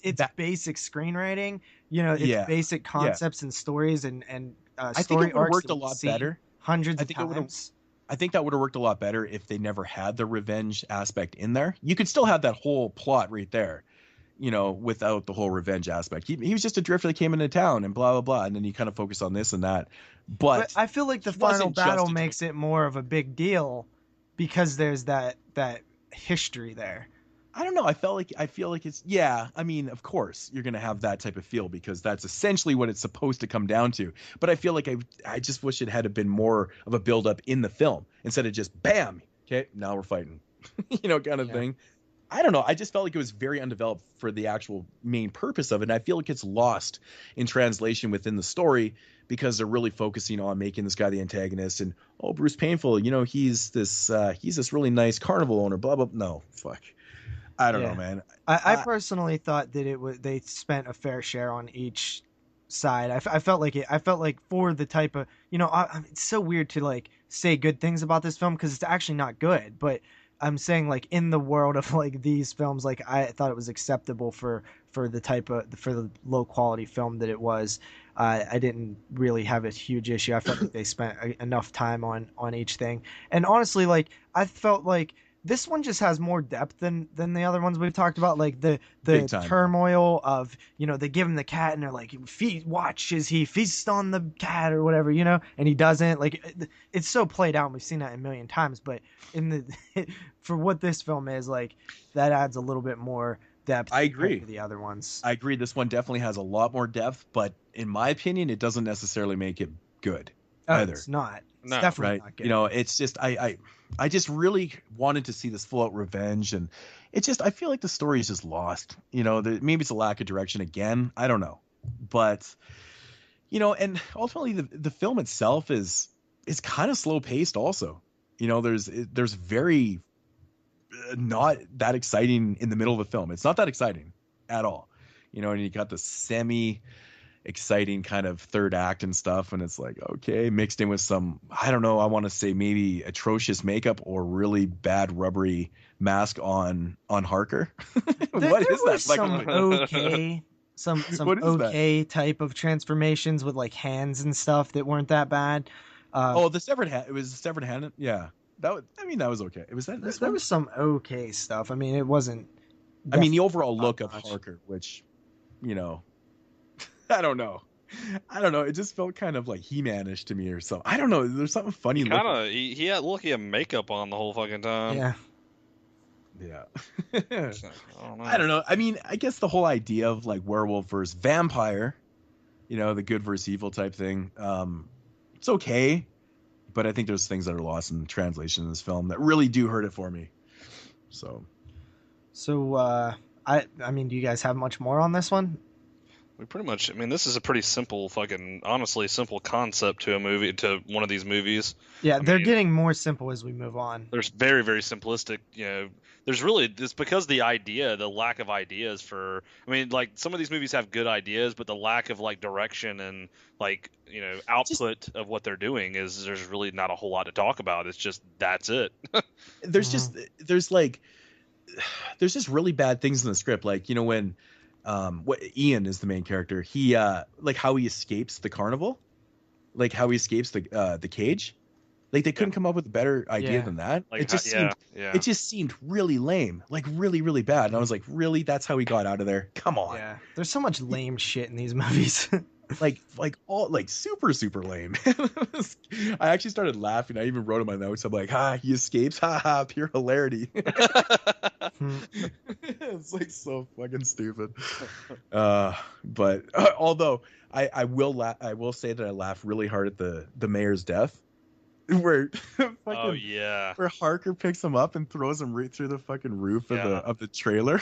That shit was funny. That's not ringing a bell. I think I might have missed that. Oh my god, that part! It's just the way it happens. He just kind of picks him up and like he goes right through the roof. I'm like, what the fuck? I start pissing myself laughing. It's so silly, but I don't know, man.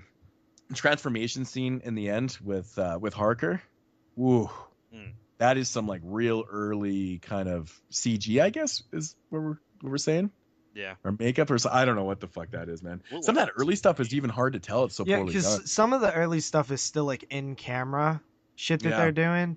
Yeah. It's like weird. I don't know. I'm real bad with. I wish I actually would learn a little bit more of like names of certain techniques. Like I know stop motion, I know CG, and I know prosthetics, but like there's so many other types of things out there that I don't know about. I do know that there is one. I know the effect that they use in the next film. I know that much, at least, with the POV red shots and stuff. I know how they did that, but as for like this other type stuff, I'm not too in tune with it either. So you guys want to know some funny facts? Yeah, sure. Funny facts. So Harker was named after Jonathan Harker from Dracula. I think Moodz mentioned that. Yeah, I did. That? Yeah. And then it says here, this is the only Howling film between, I guess, 4 and 6, or no, 4 and 5, or whatever IV and VII is. I fucking can never. 6 and 7. 6 and 7. Okay. The only No, Howling 5 and film 7 between 6 and 7 that Clive Turner was not involved in. Yeah. I think you said V1 and V1. No, IV and VII. 4, 5, and 7. Clive Yeah. Turner were involved in. 6, he was not. Mary Lou from the previous sequel, The Rebirth, has a brief non-speaking cameo as a circus audience member in the beginning of the film, although her quick appearance won't be referenced until the following sequel, New Moon Rising. Yeah. And that's the part I was talking about, how she was in all 3 films, because they actually do bring that up. Yeah. Right. So yeah. And here's one more thing. When the sheriff attempts to arrest Mr. Harker, the microphone is visible for several seconds above Mr. Harker's head. So the boom mic was visible in the movie. As In walks off at the end of the film, the shadow of the camera. The boom mic. Yeah, on the ground briefly. So yeah, you could see the camera and the boom mic in the fucking movie. So that's right. Yeah, I didn't see the camera, but I caught the boom mic, though. I have it written down. That's awesome. Yeah. So forgot to mention that, actually. Production goofs there, I guess. So yeah. Low budget cinema at its best, right? Yeah. It's good stuff. So you guys want to get into ratings on this? Yeah. There's not really a whole lot to say about this one, man. Kyle, I think it's your turn to go first. Yeah, I mean, I can go first. I actually sort of like this movie, even though it was really poorly executed, like most of the other ones. I just like the premise of the circus. I like the Harker character. I thought he was very, like Mood said, he's an asshole, and I kind of like that. And I liked N's character, like the character of N. I thought that he was, developed a lot more than the previous films. I kind of judged this movie off of watching the last 3 fucking films, and I really like this movie probably more than the last 3 films. So I mean, it wasn't great. It was executed poorly. The acting was spotty, and there was a lot of plot holes that really didn't make a whole lot of sense. But at the end of the day, I was more entertained by this film than the previous films that we've talked about, the previous 3 films that we've talked about. So I gave it a 5.5 out of 10. I thought it wasn't that. I didn't think it was that bad where it deserved anything under like a 5. So. Yeah. It's crazy, like how we're starting to have such different opinions on these films. Mm-hmm. I guess I'll go next. This one, I'm with Kyle on some things. Like, I think that this one is the better out of the ones that we've seen recently. The previous 3 or so. It just has something that I like about it. It was easy to watch for me. This one wasn't like a grind like Part 5 where it was just like the worst thing ever. This one I actually didn't have a bad time with. It's a bad movie. Like, I can't really say that it's a good movie. I give this one a 4 out of 10. Yeah. Well, I stated what I liked and didn't like about the film. I just feel like the story could have been so much better. Just a little lost in translation with things that I think they were trying to accomplish, but they didn't. I do like the setting, though. I love anything to do with carnival. I always seem to be let down by carnival films, though. It's so strange. Like, every time I watch them, I'm like, that could have been better. I guess I'm always expecting too much from that carny setting, but it is what it is. Yeah, I'm going to give this one 3.5 out of 10. Jesus. How is this one not better than the other one? Because this one is, like, oddly enough, like, freakishly boring in parts. I'm just like, ugh. I think that's why I gave it a 5.5. We literally said nothing good about the last one other than the setting. You said the same thing about this one. No, I didn't. I said I found it pretty entertaining that it was like a whodunit, and I was intrigued. I wanted to you find said the out concept was entertaining, the execution was not.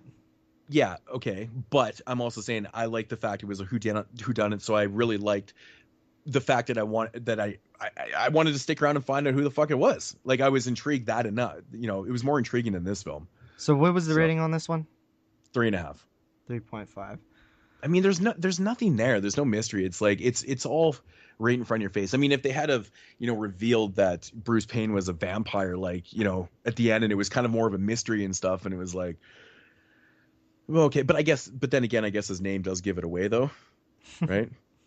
So you can't really play off that because they blatantly named him after the character. But yeah, it is what it is. I don't know, man. I just don't really think it's that great. It's definitely not great at all. 4 out of 10 is bad. But that last one, man, has nothing to it, man. But let's move on to 1995. Let's move on to the best one out of the entire fucking 4 years later, yes, with not The Howling, Howling, New Moon Rising. New Moon Rising. Oh God! Directed by Clive Turner, like we've talked about in the past here. Was involved with a few other films. I still to this day I can't figure this out exactly why this movie was made, but all right. A number of brutal werewolf-like slayings began occurring in a small California town after arrival of an unfamiliar motorcyclist. Yeah.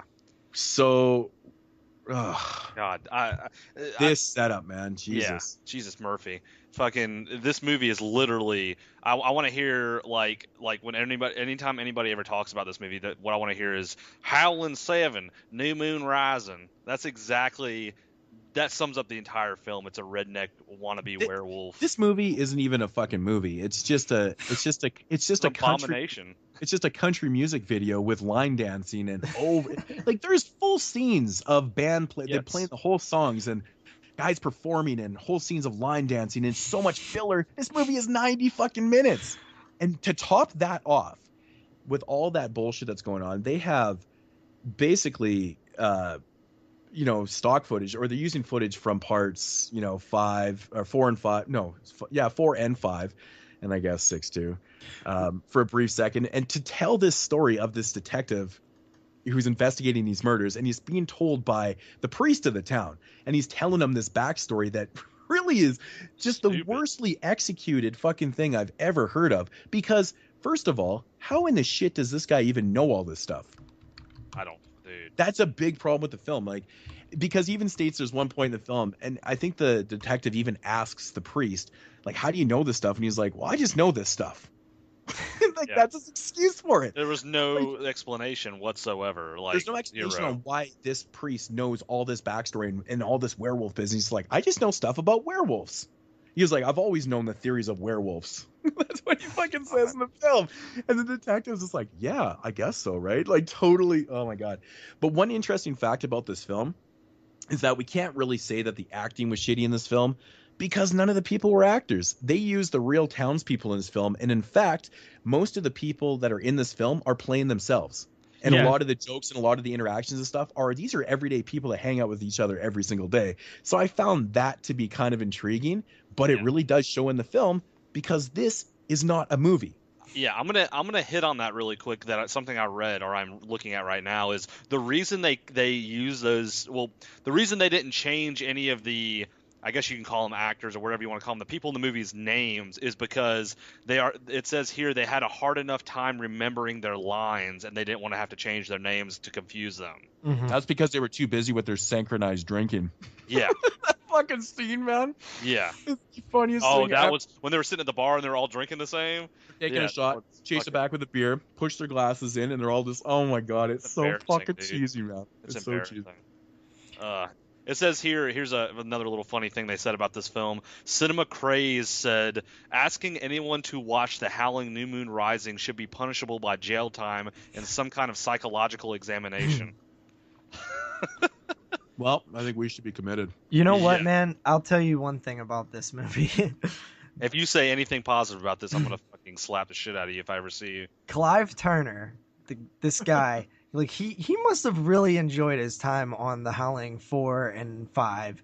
I know, Because right? like it's almost like he's like nobody wants. It's like I could just see him like sitting there on the couch, all depressed, waiting for that call for another Howling film, and he's just like, it's never gonna happen. Like they're over. And then he's like, one day he just is like, he looks in the mirror and he's like, he sees himself and he's just like, you know what, you can do this yourself. You don't need to wait on people. You go out there and make the best damn Howling film you can. You are a winner, Clive. He took $250,000, went to a random town, and said, "Fuck it, let's do it." So Clive Turner goes out there. He gets all his buddies at the bar, and he's like, "We're gonna make the best goddamn Howling film we could ever make with just us. I'm gonna edit the film. I'm gonna write the film. I'm gonna direct the film. I'm gonna star in the film. It's gonna be so damn cool. And then we're gonna make a bunch of money in the video store, guys." And so I give him mad props for going out there and making a movie, doing everything. He did the goddamn editing.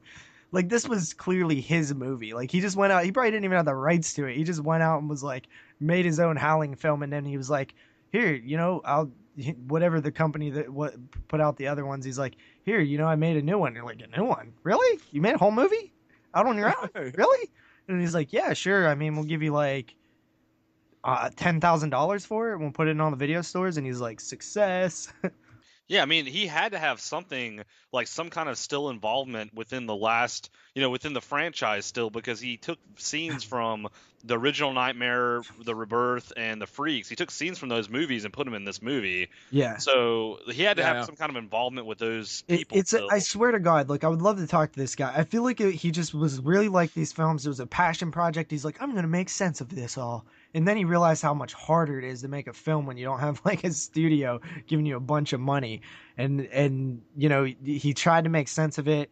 And honestly, there's nothing to work with. These films are completely different movies. And he tried to make some sort of continuity. So as like just this weird way, I almost kind of give these like non-direct props to just maybe like a nod, like, I see what you did, man. Like, good effort, but at the end of the day, I like the fact that he showed the fans of the Howling franchise that it was Mary Lou who was the killer in part 5. Yeah, because they even made a point of pointing that out, which everyone up to that point was like, "Oh, good job, Clive. That a boy." Everyone's so fucking confused, but Kyle, you're probably gonna cock back your hand now, but there's certain things that I do actually like about this movie. Ugh. And I actually like this setting. This, like, it's like a goddamn... Listen, my grandpap was a biker, all right? I spent a lot of time as a child in biker bars, all right? These people seem a little bit more like of the retired age biker bars, but... That's awesome parenting. They do... He's like, come to the biker bar with me, son. Fuck it. Well, I actually do like that kind of parenting a little bit because it taught me about the real world early on.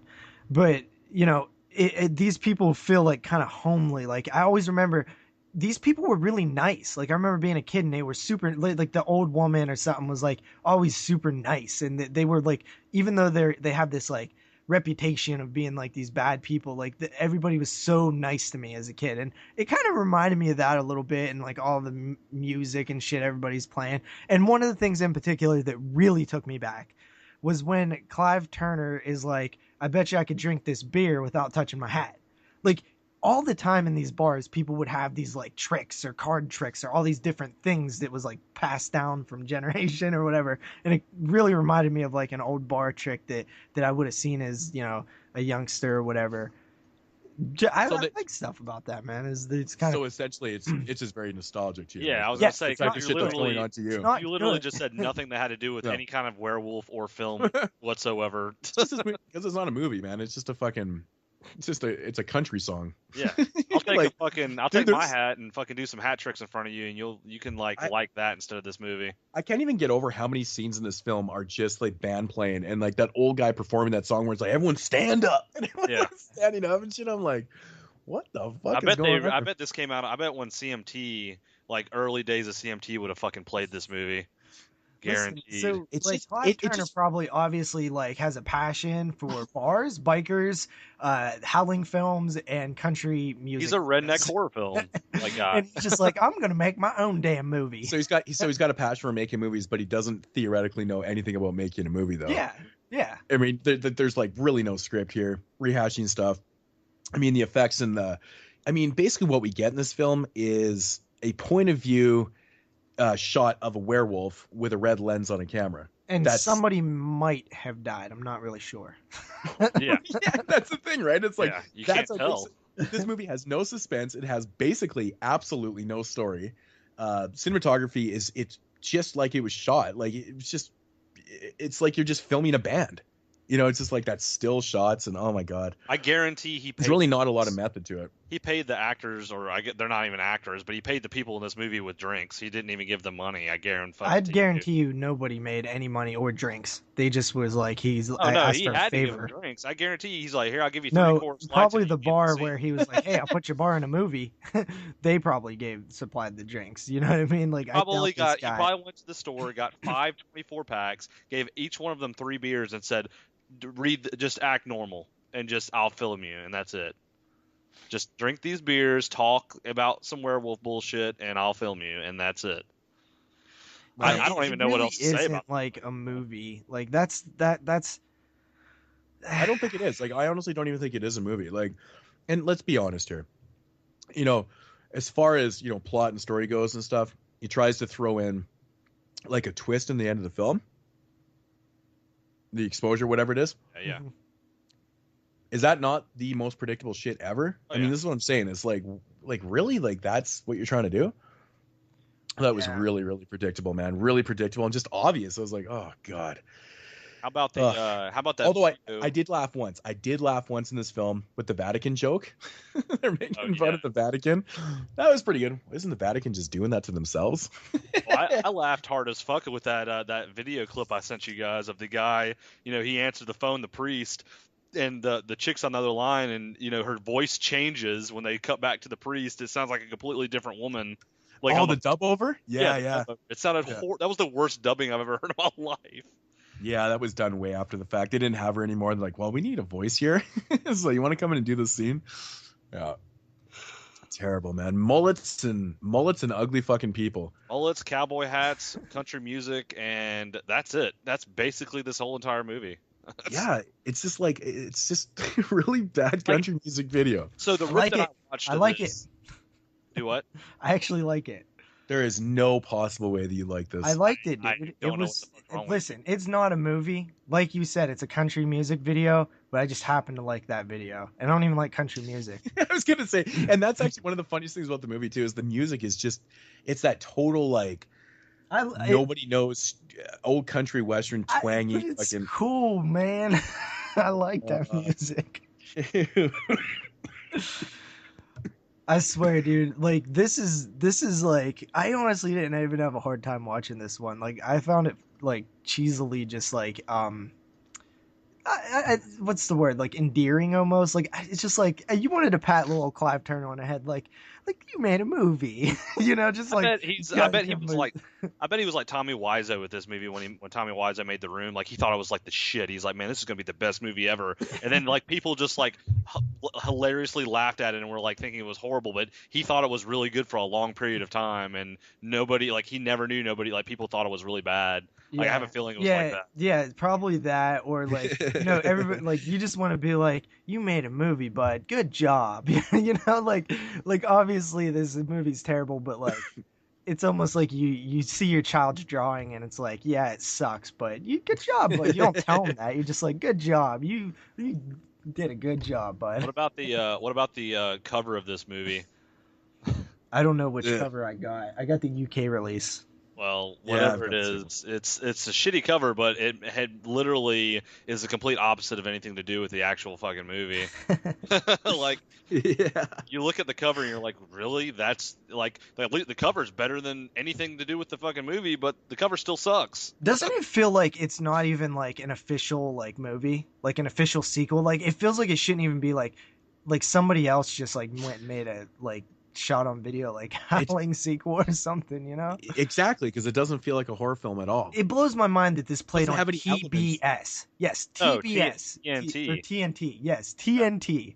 The Like, TV it's channel back in incredible. the 90s. I have This it movie has on no Monster elements Vision. of horror films. They must have been doing really bad as like a TV channel. I know that it played on Monster Vision, but they must have been like out of ideas of movies to play if they played That's this. why I always thought that this movie was a TV film. Yeah, Because no, it would always get Monster played and stuff. Vision I'm like, honestly had really good ratings. They just wanted to switch their demographic.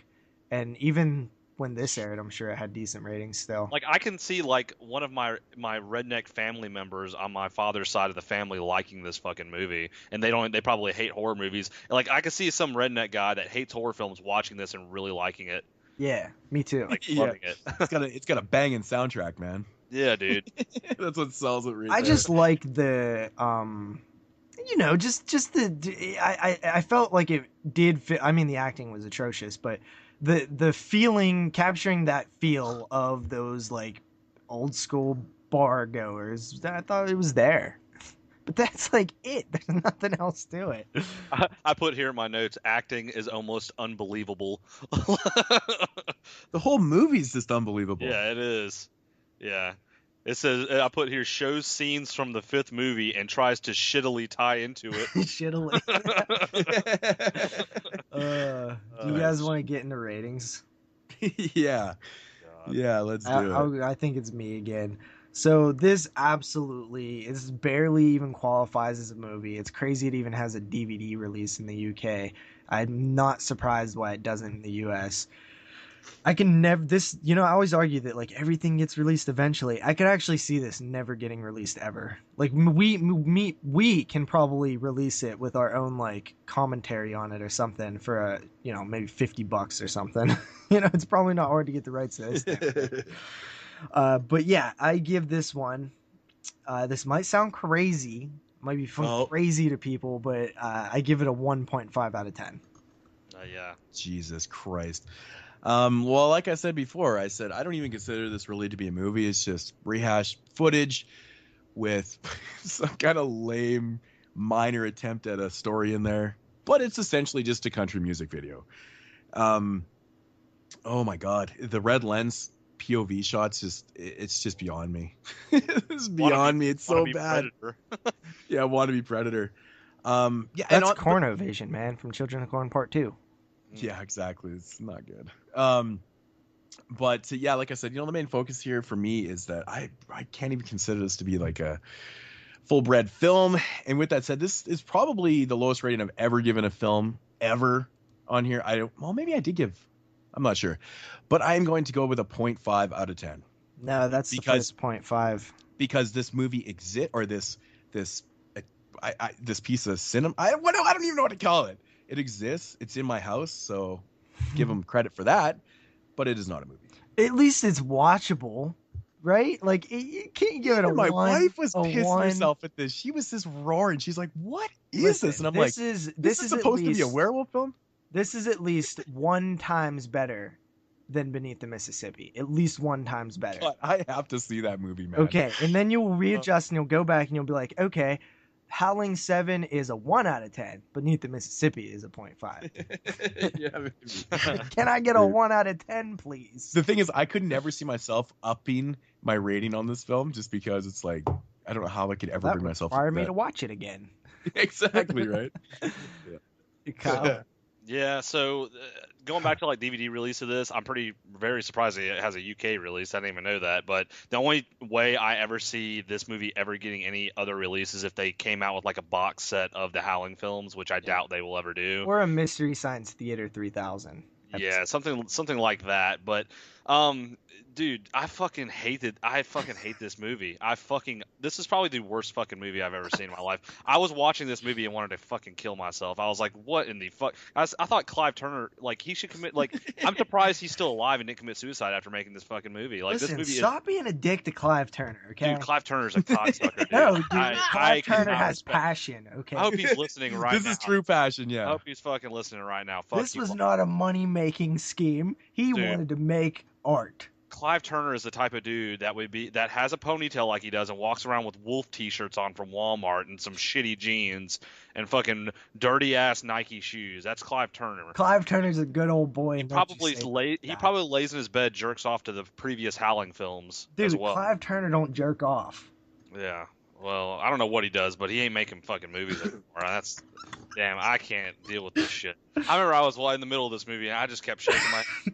I fucking was like, I couldn't believe that somebody released this shit. I was like, I know that I'm in the same boat. I'm like, I can't believe this actually got released. Like, who watched this film and said, okay, let's edit it and put it on DVD, or let's put it on TV? Who the fuck? Like, it literally had nothing to do. Like, it tried to shittily tie into the previous film. Shittily. Very shittily. But yeah, just let me just stop talking about it. At least it tried to tie in. I wish I would have reviewed it before, or like said my rating before Moodz, since he was the first 0.5 on here. But I literally rated it. I was gonna rate it a 0, but I give it a 0.5 because we can't do zeros, by the way, so that's why you did. Well, I was gonna break the rules, but yeah, only Brandon can. Yeah, 0 out of fucking 10. I don't give it a 0. I mean, it was, I give it a 0.5 for the effort. Even though I don't like Clive Turner, he put a little effort in this movie. What little effort there was, he did the directing, he did the editing, he wrote it, he produced it, he starred in it. I give him a 0.5 for that, for at least trying. But at the end of the day, this movie is a fucking abomination. This should be the worst movie I think I've ever seen. I think it is. Watch Beneath the Mississippi and then come back to me, because this is way better than that. But the only reason I had to go to 1.5 is because I like this movie better than Jack Frost 2. And that movie was just awful. And I gave that a 1. So I think this movie's better than that. Never seen Jack Frost 2, but I cannot imagine. I'd rather watch a Jack Frost movie than this bullshit. Probably. Yeah. So on that note, with New Moon Rising being such a terrible film, it took them 16 years to... Hold up. We got Hall of Pain, dude. Oh, with a combined rating of 2.5. That's a 1.5 from me, a 0.5 from Kyle, and a 0.5 from Moodz. I believe that does make it our lowest rated film of all time. It is a 2.5.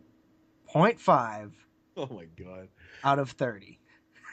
It deserves a 2. It deserves a fucking 1 out of 30, honestly. But there's 3 of us, so that can't happen. Yeah, that can't happen. Ah, shit. That's fucking nuts. 3 Hall of Painters in I hate this movie as much as Brandon hates Death Escort Service. Brandon would probably hate this more, but... Probably.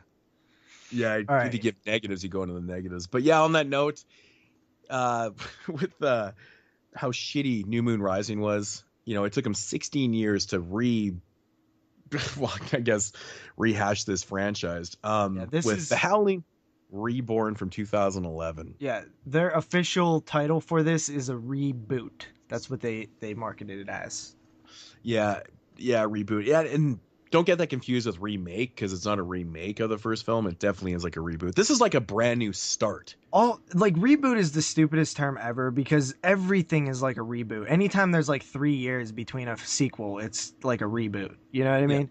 So technically this one is just another Howling film. It's not like a direct sequel to anything. It's not a direct remake of anything. It is in name Howling film only. It's a werewolf movie with Howling in the title, essentially.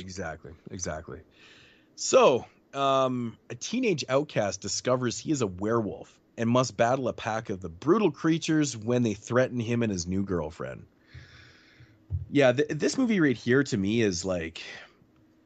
It's like for that new age fan. Like, this isn't a movie that was made for fans of the Howling franchise.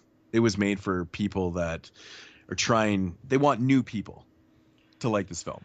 Yeah, younger. This one to me, it was just it's essentially just of that time, that 2011 time, where everything's a little more sleek, and it's just like, hey, this is a horror film that, like Anchor Bay or something, a contemporary horror film that they would put out, something like that. Which they did. Did they? Was it Anchor Bay? Okay, so exactly.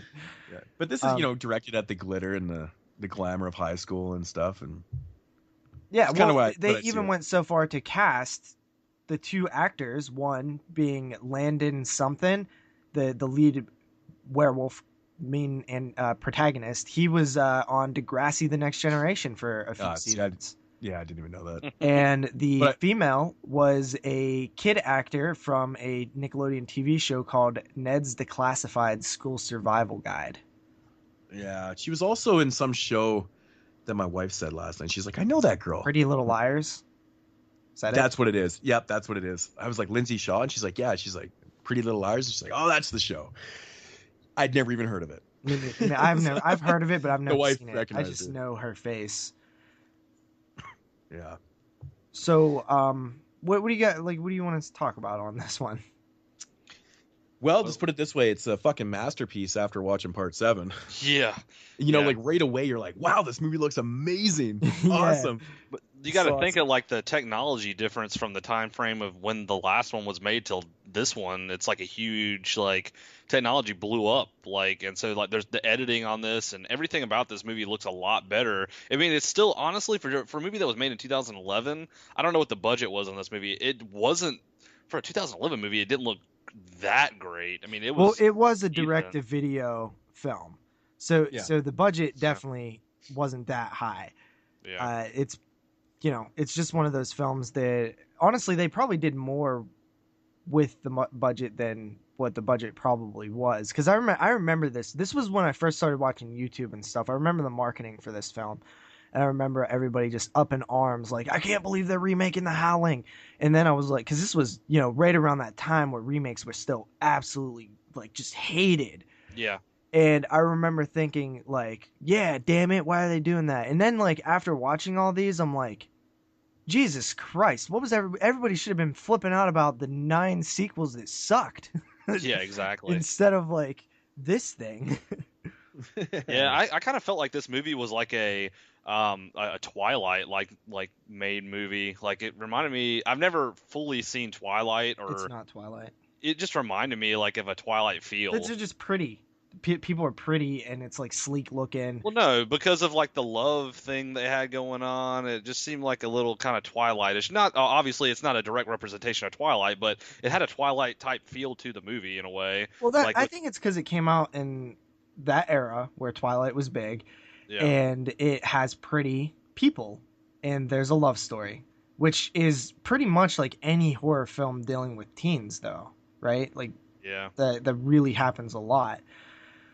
I've seen, I think, the first 2 Twilights. It's definitely not Twilight, and they even make a reference to Twilight in this film where they say like these werewolves aren't your sparkly, pussies or whatever, they're badass. Yeah. So they even kind of took a dig at Twilight. Yeah, and I mean, I thought the acting in this movie was actually good. I mean, there really wasn't like, I mean, this was decent. I mean, it wasn't like horrible, but like it was a lot better than all the other fucking movies. This acting was fine, dude. There wasn't. I mean, for like indie level acting, like the acting was pretty decent, man. I think the biggest problem with this movie is the obvious abundance of like plot holes. Like beginning of the film where he's just like, he's this real big geek and stuff, and it just kind of jumps forward into it, and then all of a sudden he's at this rave, and then he's like with the girl of his dreams and stuff, and it's very choppy editing, man. It's like, holy shit, like what the fuck just happened? Like jumped into it really quick. Really? Yeah, like really fucking quick, man. Yeah. She invited him to the party. Yeah, but like why? Like she's seen that he was drawing pictures of her. Yeah, but all right. So take back. No, I know, but he was accepted. But he was like kind of portrayed as a super outcast. But then he was kind of, he was almost willing to be accepted almost too easy. It was like, okay, if you're that much of an outcast, by a girl. Well, no, and pretty much everybody else. Well, the other people also had an agenda. I know that they had an agenda. I know. But the girl accepted him. One, because she's supposed to be not that person, not the person that she's hanging out. I understand. I'm just saying the way they did it was choppy. I understand all this. It just happened so fucking quick. It happened really quick. I completely agree, because like you see her hanging all over the Roland guy who completely hates this kid and like is cutting him with his ring and acting all dickish to him. See, my point is they don't really showcase him being that major outcast that he's portrayed to be already. They don't really show it, and it's like. But I feel like in the dialogue, the narration, he was kind of saying that he's it to me. I got the vibe that he's not an outcast. He's just not noticed. Like he's not this huge nerd that nobody likes. He just he goes unknown. Nobody, look, even when the teacher talks to him, he's like, you're just average. Like no, like you're not. There's nothing special about you. Yeah. So I don't get the sense that he was just all of a sudden now that he's going through this werewolf thing. All of a sudden he's known. People are noticing him now. I thought that's what they were doing by the fact that he can see good now and his glasses are off. Like the idea that he's now going into this stage of call it puberty or like late puberty or whatever, where he's becoming this werewolf. Now people are paying attention to him, and that's classic lore that we've heard for a long time in werewolf films. Is that there's a certain aura about him, and I think that's what they was attempting to do. Whether it worked or not, I guess it didn't for you. It didn't. Not really. It didn't really work for me at all because, when the word outcast is kind of vague though too. I mean, he's not necessarily like an outcast that people hate. Yeah, he is that kid that's no one noticed, but he still is on the outskirts of everything, right? Yeah. And it just seemed like she took him in. But there's the word right there. He's on the outskirts, meaning he's right there, about to be in. You know what I mean? The outskirts is just. Well, I guess it depends on how you take the word. I think of outskirts as being way far away, like way far away. That's just the way I see it, and that's the way I look at it. So, but I mean, regardless, I just figure just the way the movie's edited in like the first like 20 minutes, it's just like. It seems kind of choppy. You wish this movie was a little bit longer.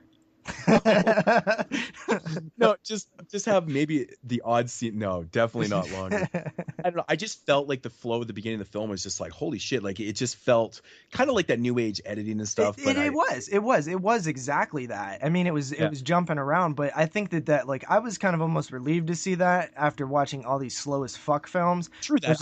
All right, let's get to the damn point already. We already know that he's slowly going to build his way into the crew. Fuck that. Let's just get in there.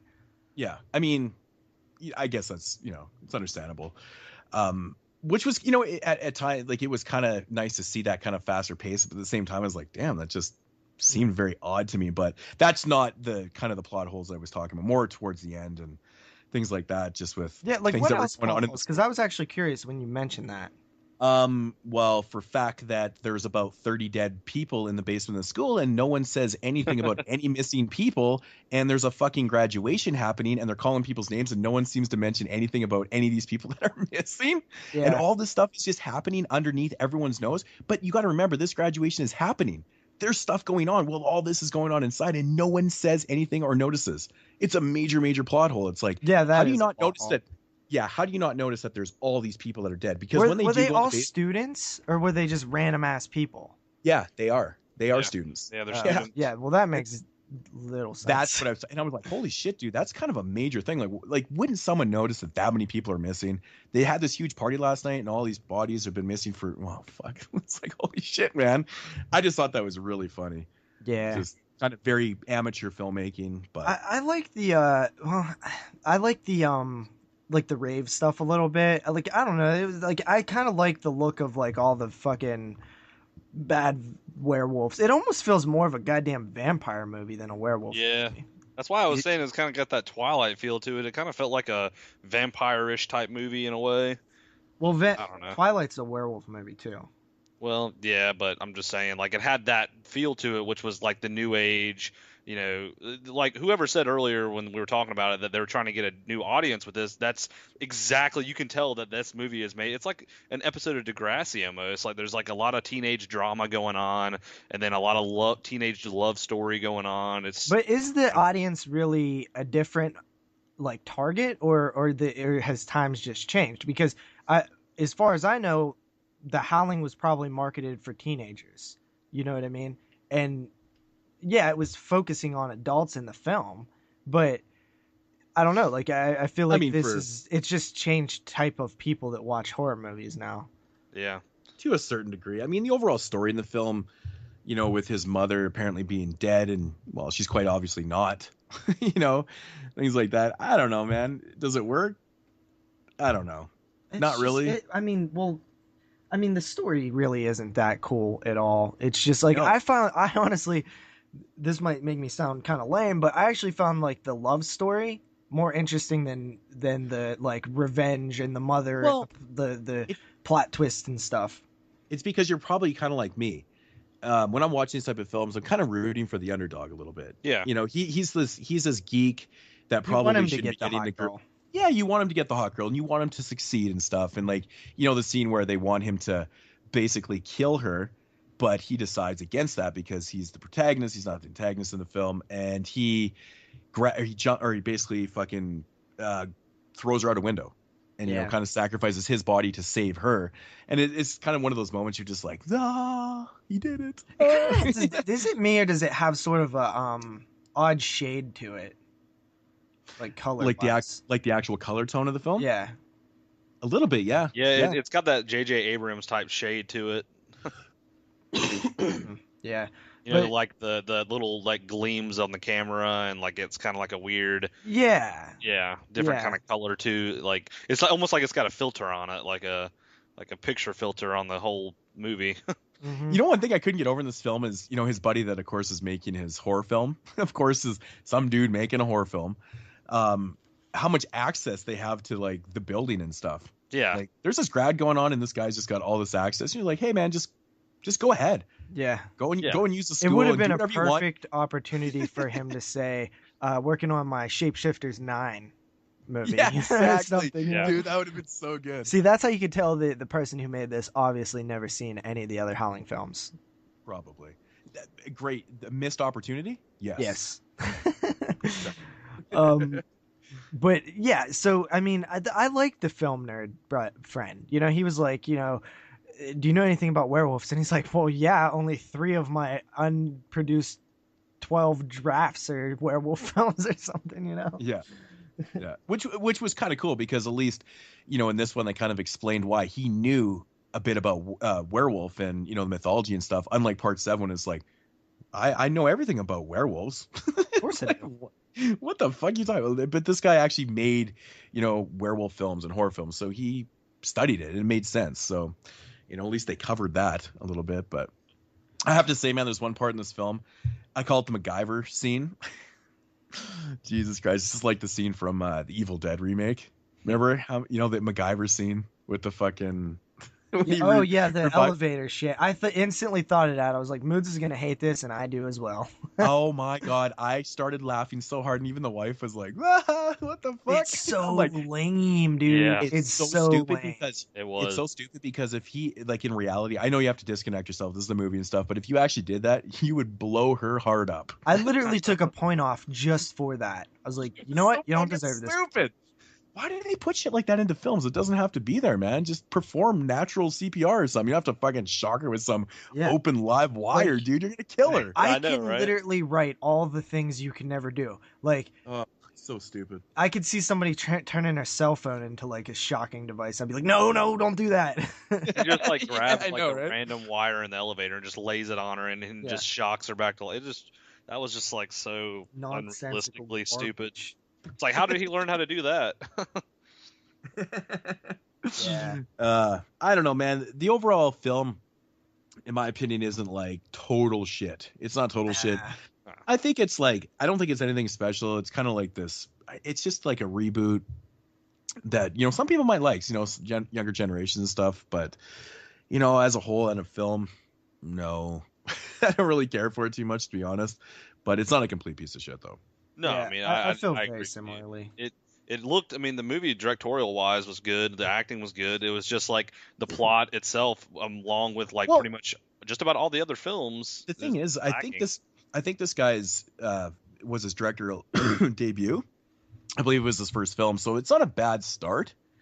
I think there's a lot of things that he did right, and there's some pretty good shots, cinematography and stuff like that, like good angles used. Like he actually took the time to like shoot some different angles and stuff, which was kind of cool. Yeah, and honestly, some of the CGI werewolves and stuff, like not the worst, but there was also like a little bit of like decent werewolf action in here as well.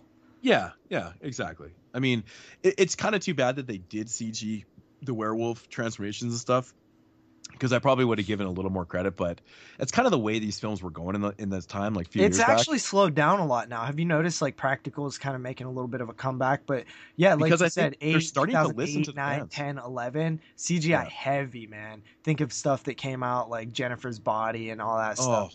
I know, right? Yeah. I think they're really starting to listen to the fans now, and everyone's always preaching about, practical effects, fuck CG and stuff, and you really are starting to see a lot more of it, which is a good thing. But I think this film would have benefited from the natural, look of werewolves and stuff. But that's not the only problem. But I think it is a good start for the director. Like I said, I think he's got potential ahead of him. I think that he could probably do something pretty decent. Yeah, so, that script needed a few more reworks and stuff like that. it just had, like I said, that plot holes sometimes people can overlook and stuff, but this one was just kind of ridiculous. It was like all this stuff is happening right there, and no one is saying a thing or noticing anything. I'm like, this just doesn't happen. It doesn't happen. It's hard to overlook. So yeah, you guys want to get into ratings? Sure. Don't really got a whole lot more to say about the Reborn. I'll go first. Yeah, 2011, I stated what I liked and didn't like about the film. I thought there's some good things, a lot of potential. I think there's a lot of mediocre things and a couple bad things that are going on with the film. I did like the main characters. They were very likable. I thought the girl was actually quite cute. It's kind of funny, the guy that's in the film, he reminded me of Harry Potter with his glasses on. Instantly, I was like, Harry Potter. Yeah. I was like, and it kind of made me laugh because I actually am a fan of the Harry Potter films. I know that's really odd, but I do like the Harry Potter films. And But overall, I think that it just could be a lot better, Not total shit, but I'm going to give it a 4 out of 10. All right. I guess I'll go next. I actually like this one a little bit. It has two people that I actually do like as actors. The Landon, I think his name's Landon or something, or what the hell is his real name? I think it is Landon. Whatever his name is, the lead character. He was also on a show called Terra Nova, which I kind of dug the first season. It got canceled right after that. And he was on a movie that I actually really liked, contained horror. It's called Altitude, and it's about people in a plane. And that one was really cool. So I like seeing this guy in some horror films. He's also in Hemlock Grove in all of those seasons as well. So he's done more werewolves after this. Oh. Yeah, so honestly, like, to me, I think that this is probably an average film. I'll give it slightly above average because I think that this is definitely the third best in the series. That's for damn sure. Give this one a 5.5 out of 10. Sweet. Yeah, I mean, for me, I'm pretty much right there with you guys at the same time with this. I mean, it was directorial wise, I liked the way it was kind of shot. It wasn't the directing part aspect of it wasn't bad. The acting aspect of it wasn't bad. Plot, I don't know. It kept me interested. It was good. It was a lot better than most of the other previous films. I think a lot of that had to do with it was a newer made movie too, and some of the older movies, from like some of the ones that were really bad, like the third one and the fourth one, they were just older and the technology was different. So I think with the way it was directed, even though the plot was all right, average, like kind of like I'm right there with you, JP, it still kept me involved because it looked good. And yeah, the women in the movie were very nice to look at, so that definitely helped. I gave it a 5 out of 10. I thought it was like literally an average movie. It pretty much is. It's just one of those films that is like, I mean, technically wise, like you said, the directing and stuff, I would say it's even a little above average, but the story kind of drags it down a little bit because it is wonky and there's little plot holes and stuff. I thought the acting was above average. I thought the even the CGI was actually above average from what I've seen, and the character development was above average. I think that it's a pretty average movie when you factor in our 3 opinions on it. Yep. Exactly. Yeah. Wow. That was a hike, dude. A hike. So this, I just wanted to do something very fun. I was kind of laughing about this last night. I just thought I'd total up. So we rate films out of 10, and I just wanted to total up my score out of 80. So basically, what I came up with, this franchise had a total score out of 80, 33 out of 80. That is for a whole franchise. And just think about that. 9.5 of those points are from the Howling. That's so crazy, man. Dude, so like 25 fucking % of my points are coming from one film. Yeah. Crazy. Insane. So, did you guys do a ranking at all? Yeah, I'm actually totaling up my points right now because I want to see it. So if you want to go with your ranking, Kyle. Yeah, so I ranked them. I'll start with like the one I liked the one that I gave the highest ranking to the most. And I'm just gonna double check this real quick to make sure. So I gave the first one obviously was the best one. Then I went down. I did number 6. So number 6 was The Freaks, I believe. Number 2, and then I had 2 ties. So number 1 was the best, obviously. Number 6 was the second best. Second one was the third best. And then I had a tie for the 4th best, which was number 5 and number 8. And then a tie for the 5th best, which was number 3 and number 4. And then the worst one, obviously, is number 7. So. All right. So my total rating is 33 out of 80, I believe you said, right? Yeah. So what was yours? What, mine? No, Moodz's. Mine was 33 out of 80. Oh, mine too. That's so fucked weird. up how that worked out. Did that happen like that? Shit. Well, as for my ranking, of course, the Howling from 81 is my number 1. Howling 2 at number 2. Number 3 was the Howling V, which JP highly disagrees with that one. Number 4 was the Howling Reborn, which is the newest one, came in 4th, which is holy shit. Number 5 was number 6, The Freaks. Number 6 in my ranking was Part 4. Number 7 was number 3, Marsupials. And of course, last on the list is New Moon Rising with a 0.5 out of 10. Obviously, number 8. Yeah, so there's 2 ways that I could rank mine, either by rating or just by how much I enjoyed them. I'll do the rating one just for the sake of that's how I normally rate or rank now. So obviously number 1 is the Howling original. Number 2 is the Howling 2. Then number 3 is the Howling Reborn. And then number 4 is the Howling 6. Then on to the Howling 4. Then on to the Howling 3. Then on to the Howling 5. And finally, coming in last, we have the Howling 7. But that's not... I actually like the Howling 7 more than Part 5. Part 5 is just I can't believe something that it was just so blows my mind. boring. So boring. It's not a better movie. It's not a better movie, but it to me, it's more fucking entertaining than that garbage. You know, these films, minus the first one, literally minus the first one, I would say all of these films could be considered bad movies. It just determines on what type of bad you like more than the other type of bads that are there. They're all shitty. Like, all these movies suck, dude. This is the worst goddamn franchise ever. Like, Hellraiser, I will gladly watch all the Hellraisers twice in a row than watch these one time in a row. You know, out of 8 films, I only recommend 3 films.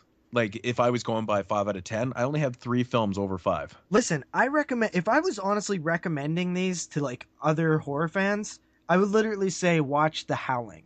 Yeah, don't watch Skip any of the other all ones. of them, even Part 2, because it's not. I agree It's with not even a that. good movie. It's just we like it. It's We so like much fun, though. we like cheesy, crazy, weird stuff. But The Howling is the only movie you need to see. I feel like in this the franchise. sequels kind of ruin like the feel to the first movie in a way too, because it's like It's I just kind of agree with that. associated It's with like this just garbage. watch the first one. Why do you need to watch all these other really really bad prequel like remakes? Not remakes, but sequels is what I want to say. This So literally almost like turned me off of doing franchise shows for a second, because I was just like, dude, these if it gets any worse than this, I don't know if I'll be able to survive. Like, Well, we've this covered- was the worst experience I've had in terms of like movies. I mean, we've covered more of the obscure ones. I mean, we're kind of getting down to the nitty gritty, but you know, there is a white light out there. You know, there is some. Whose idea franchise was we have- it to do this franchise, by the It's- way? But- yeah. Why did you want to do the Howling? To be honest, like Well, no, because we're eventually going to do all of them. Yeah, So you know, it gotta- just was the time to do the Howling. That's we it. don't want to cover the big 4 right away, or like Psycho. Like, we want to save those because like those are some of our biggest thing is- shows. We've already done Halloween. We've done some other franchises. We're just trying to focus on ones that haven't been really talked about too much. So, yeah, that's true. but And yeah, you know, get the honestly, Howling out of here. Moodz had the craziest idea, listeners. Listen, a couple years ago, Moodz started this thing where he sits down with either Aaron or Dylan, and he watches movies in a marathon, usually a franchise, but the one with Dylan was just random movies. He came to me, and you know, this was like a good year ago or more, and he's like, I think me and Aaron are going to do the Howling franchise next. God damn, you're so lucky you didn't try that. Oh my God God, it'd be damn, so you would bad. have been effed, dude. All of them in one day? Oh my Even- God. Even over 4 days, man. It just made my whole week miserable, man. That would It have made really me did. want it like depressive. I would have like had to take like some Suicidal. Xanax. Goddamn dude. This is the like seriously. I've marathoned the Hellraiser franchise before. That's nothing compared to this I've never done that. garbage. This garbage is garbage, man. I would rather like I can't even think of another franchise besides like the Witchcraft franchise. Like even Puppet Master, dude. I watch all 10 of those. You know, Oh, it's way Easy- better than this. easy than this I can imagine- garbage. yeah. This is So garbage. I do have a question for anybody out there that's still listening to the cast, because it's probably well over 3 hours. I don't know, but what is your worst franchise? What do you think the worst franchise is out there? Let us know. Yeah, Drop us please a let- voicemail, phone us up, call us up, drop us a line somehow with your thoughts on what you think the worst franchise is out there, because it's interesting.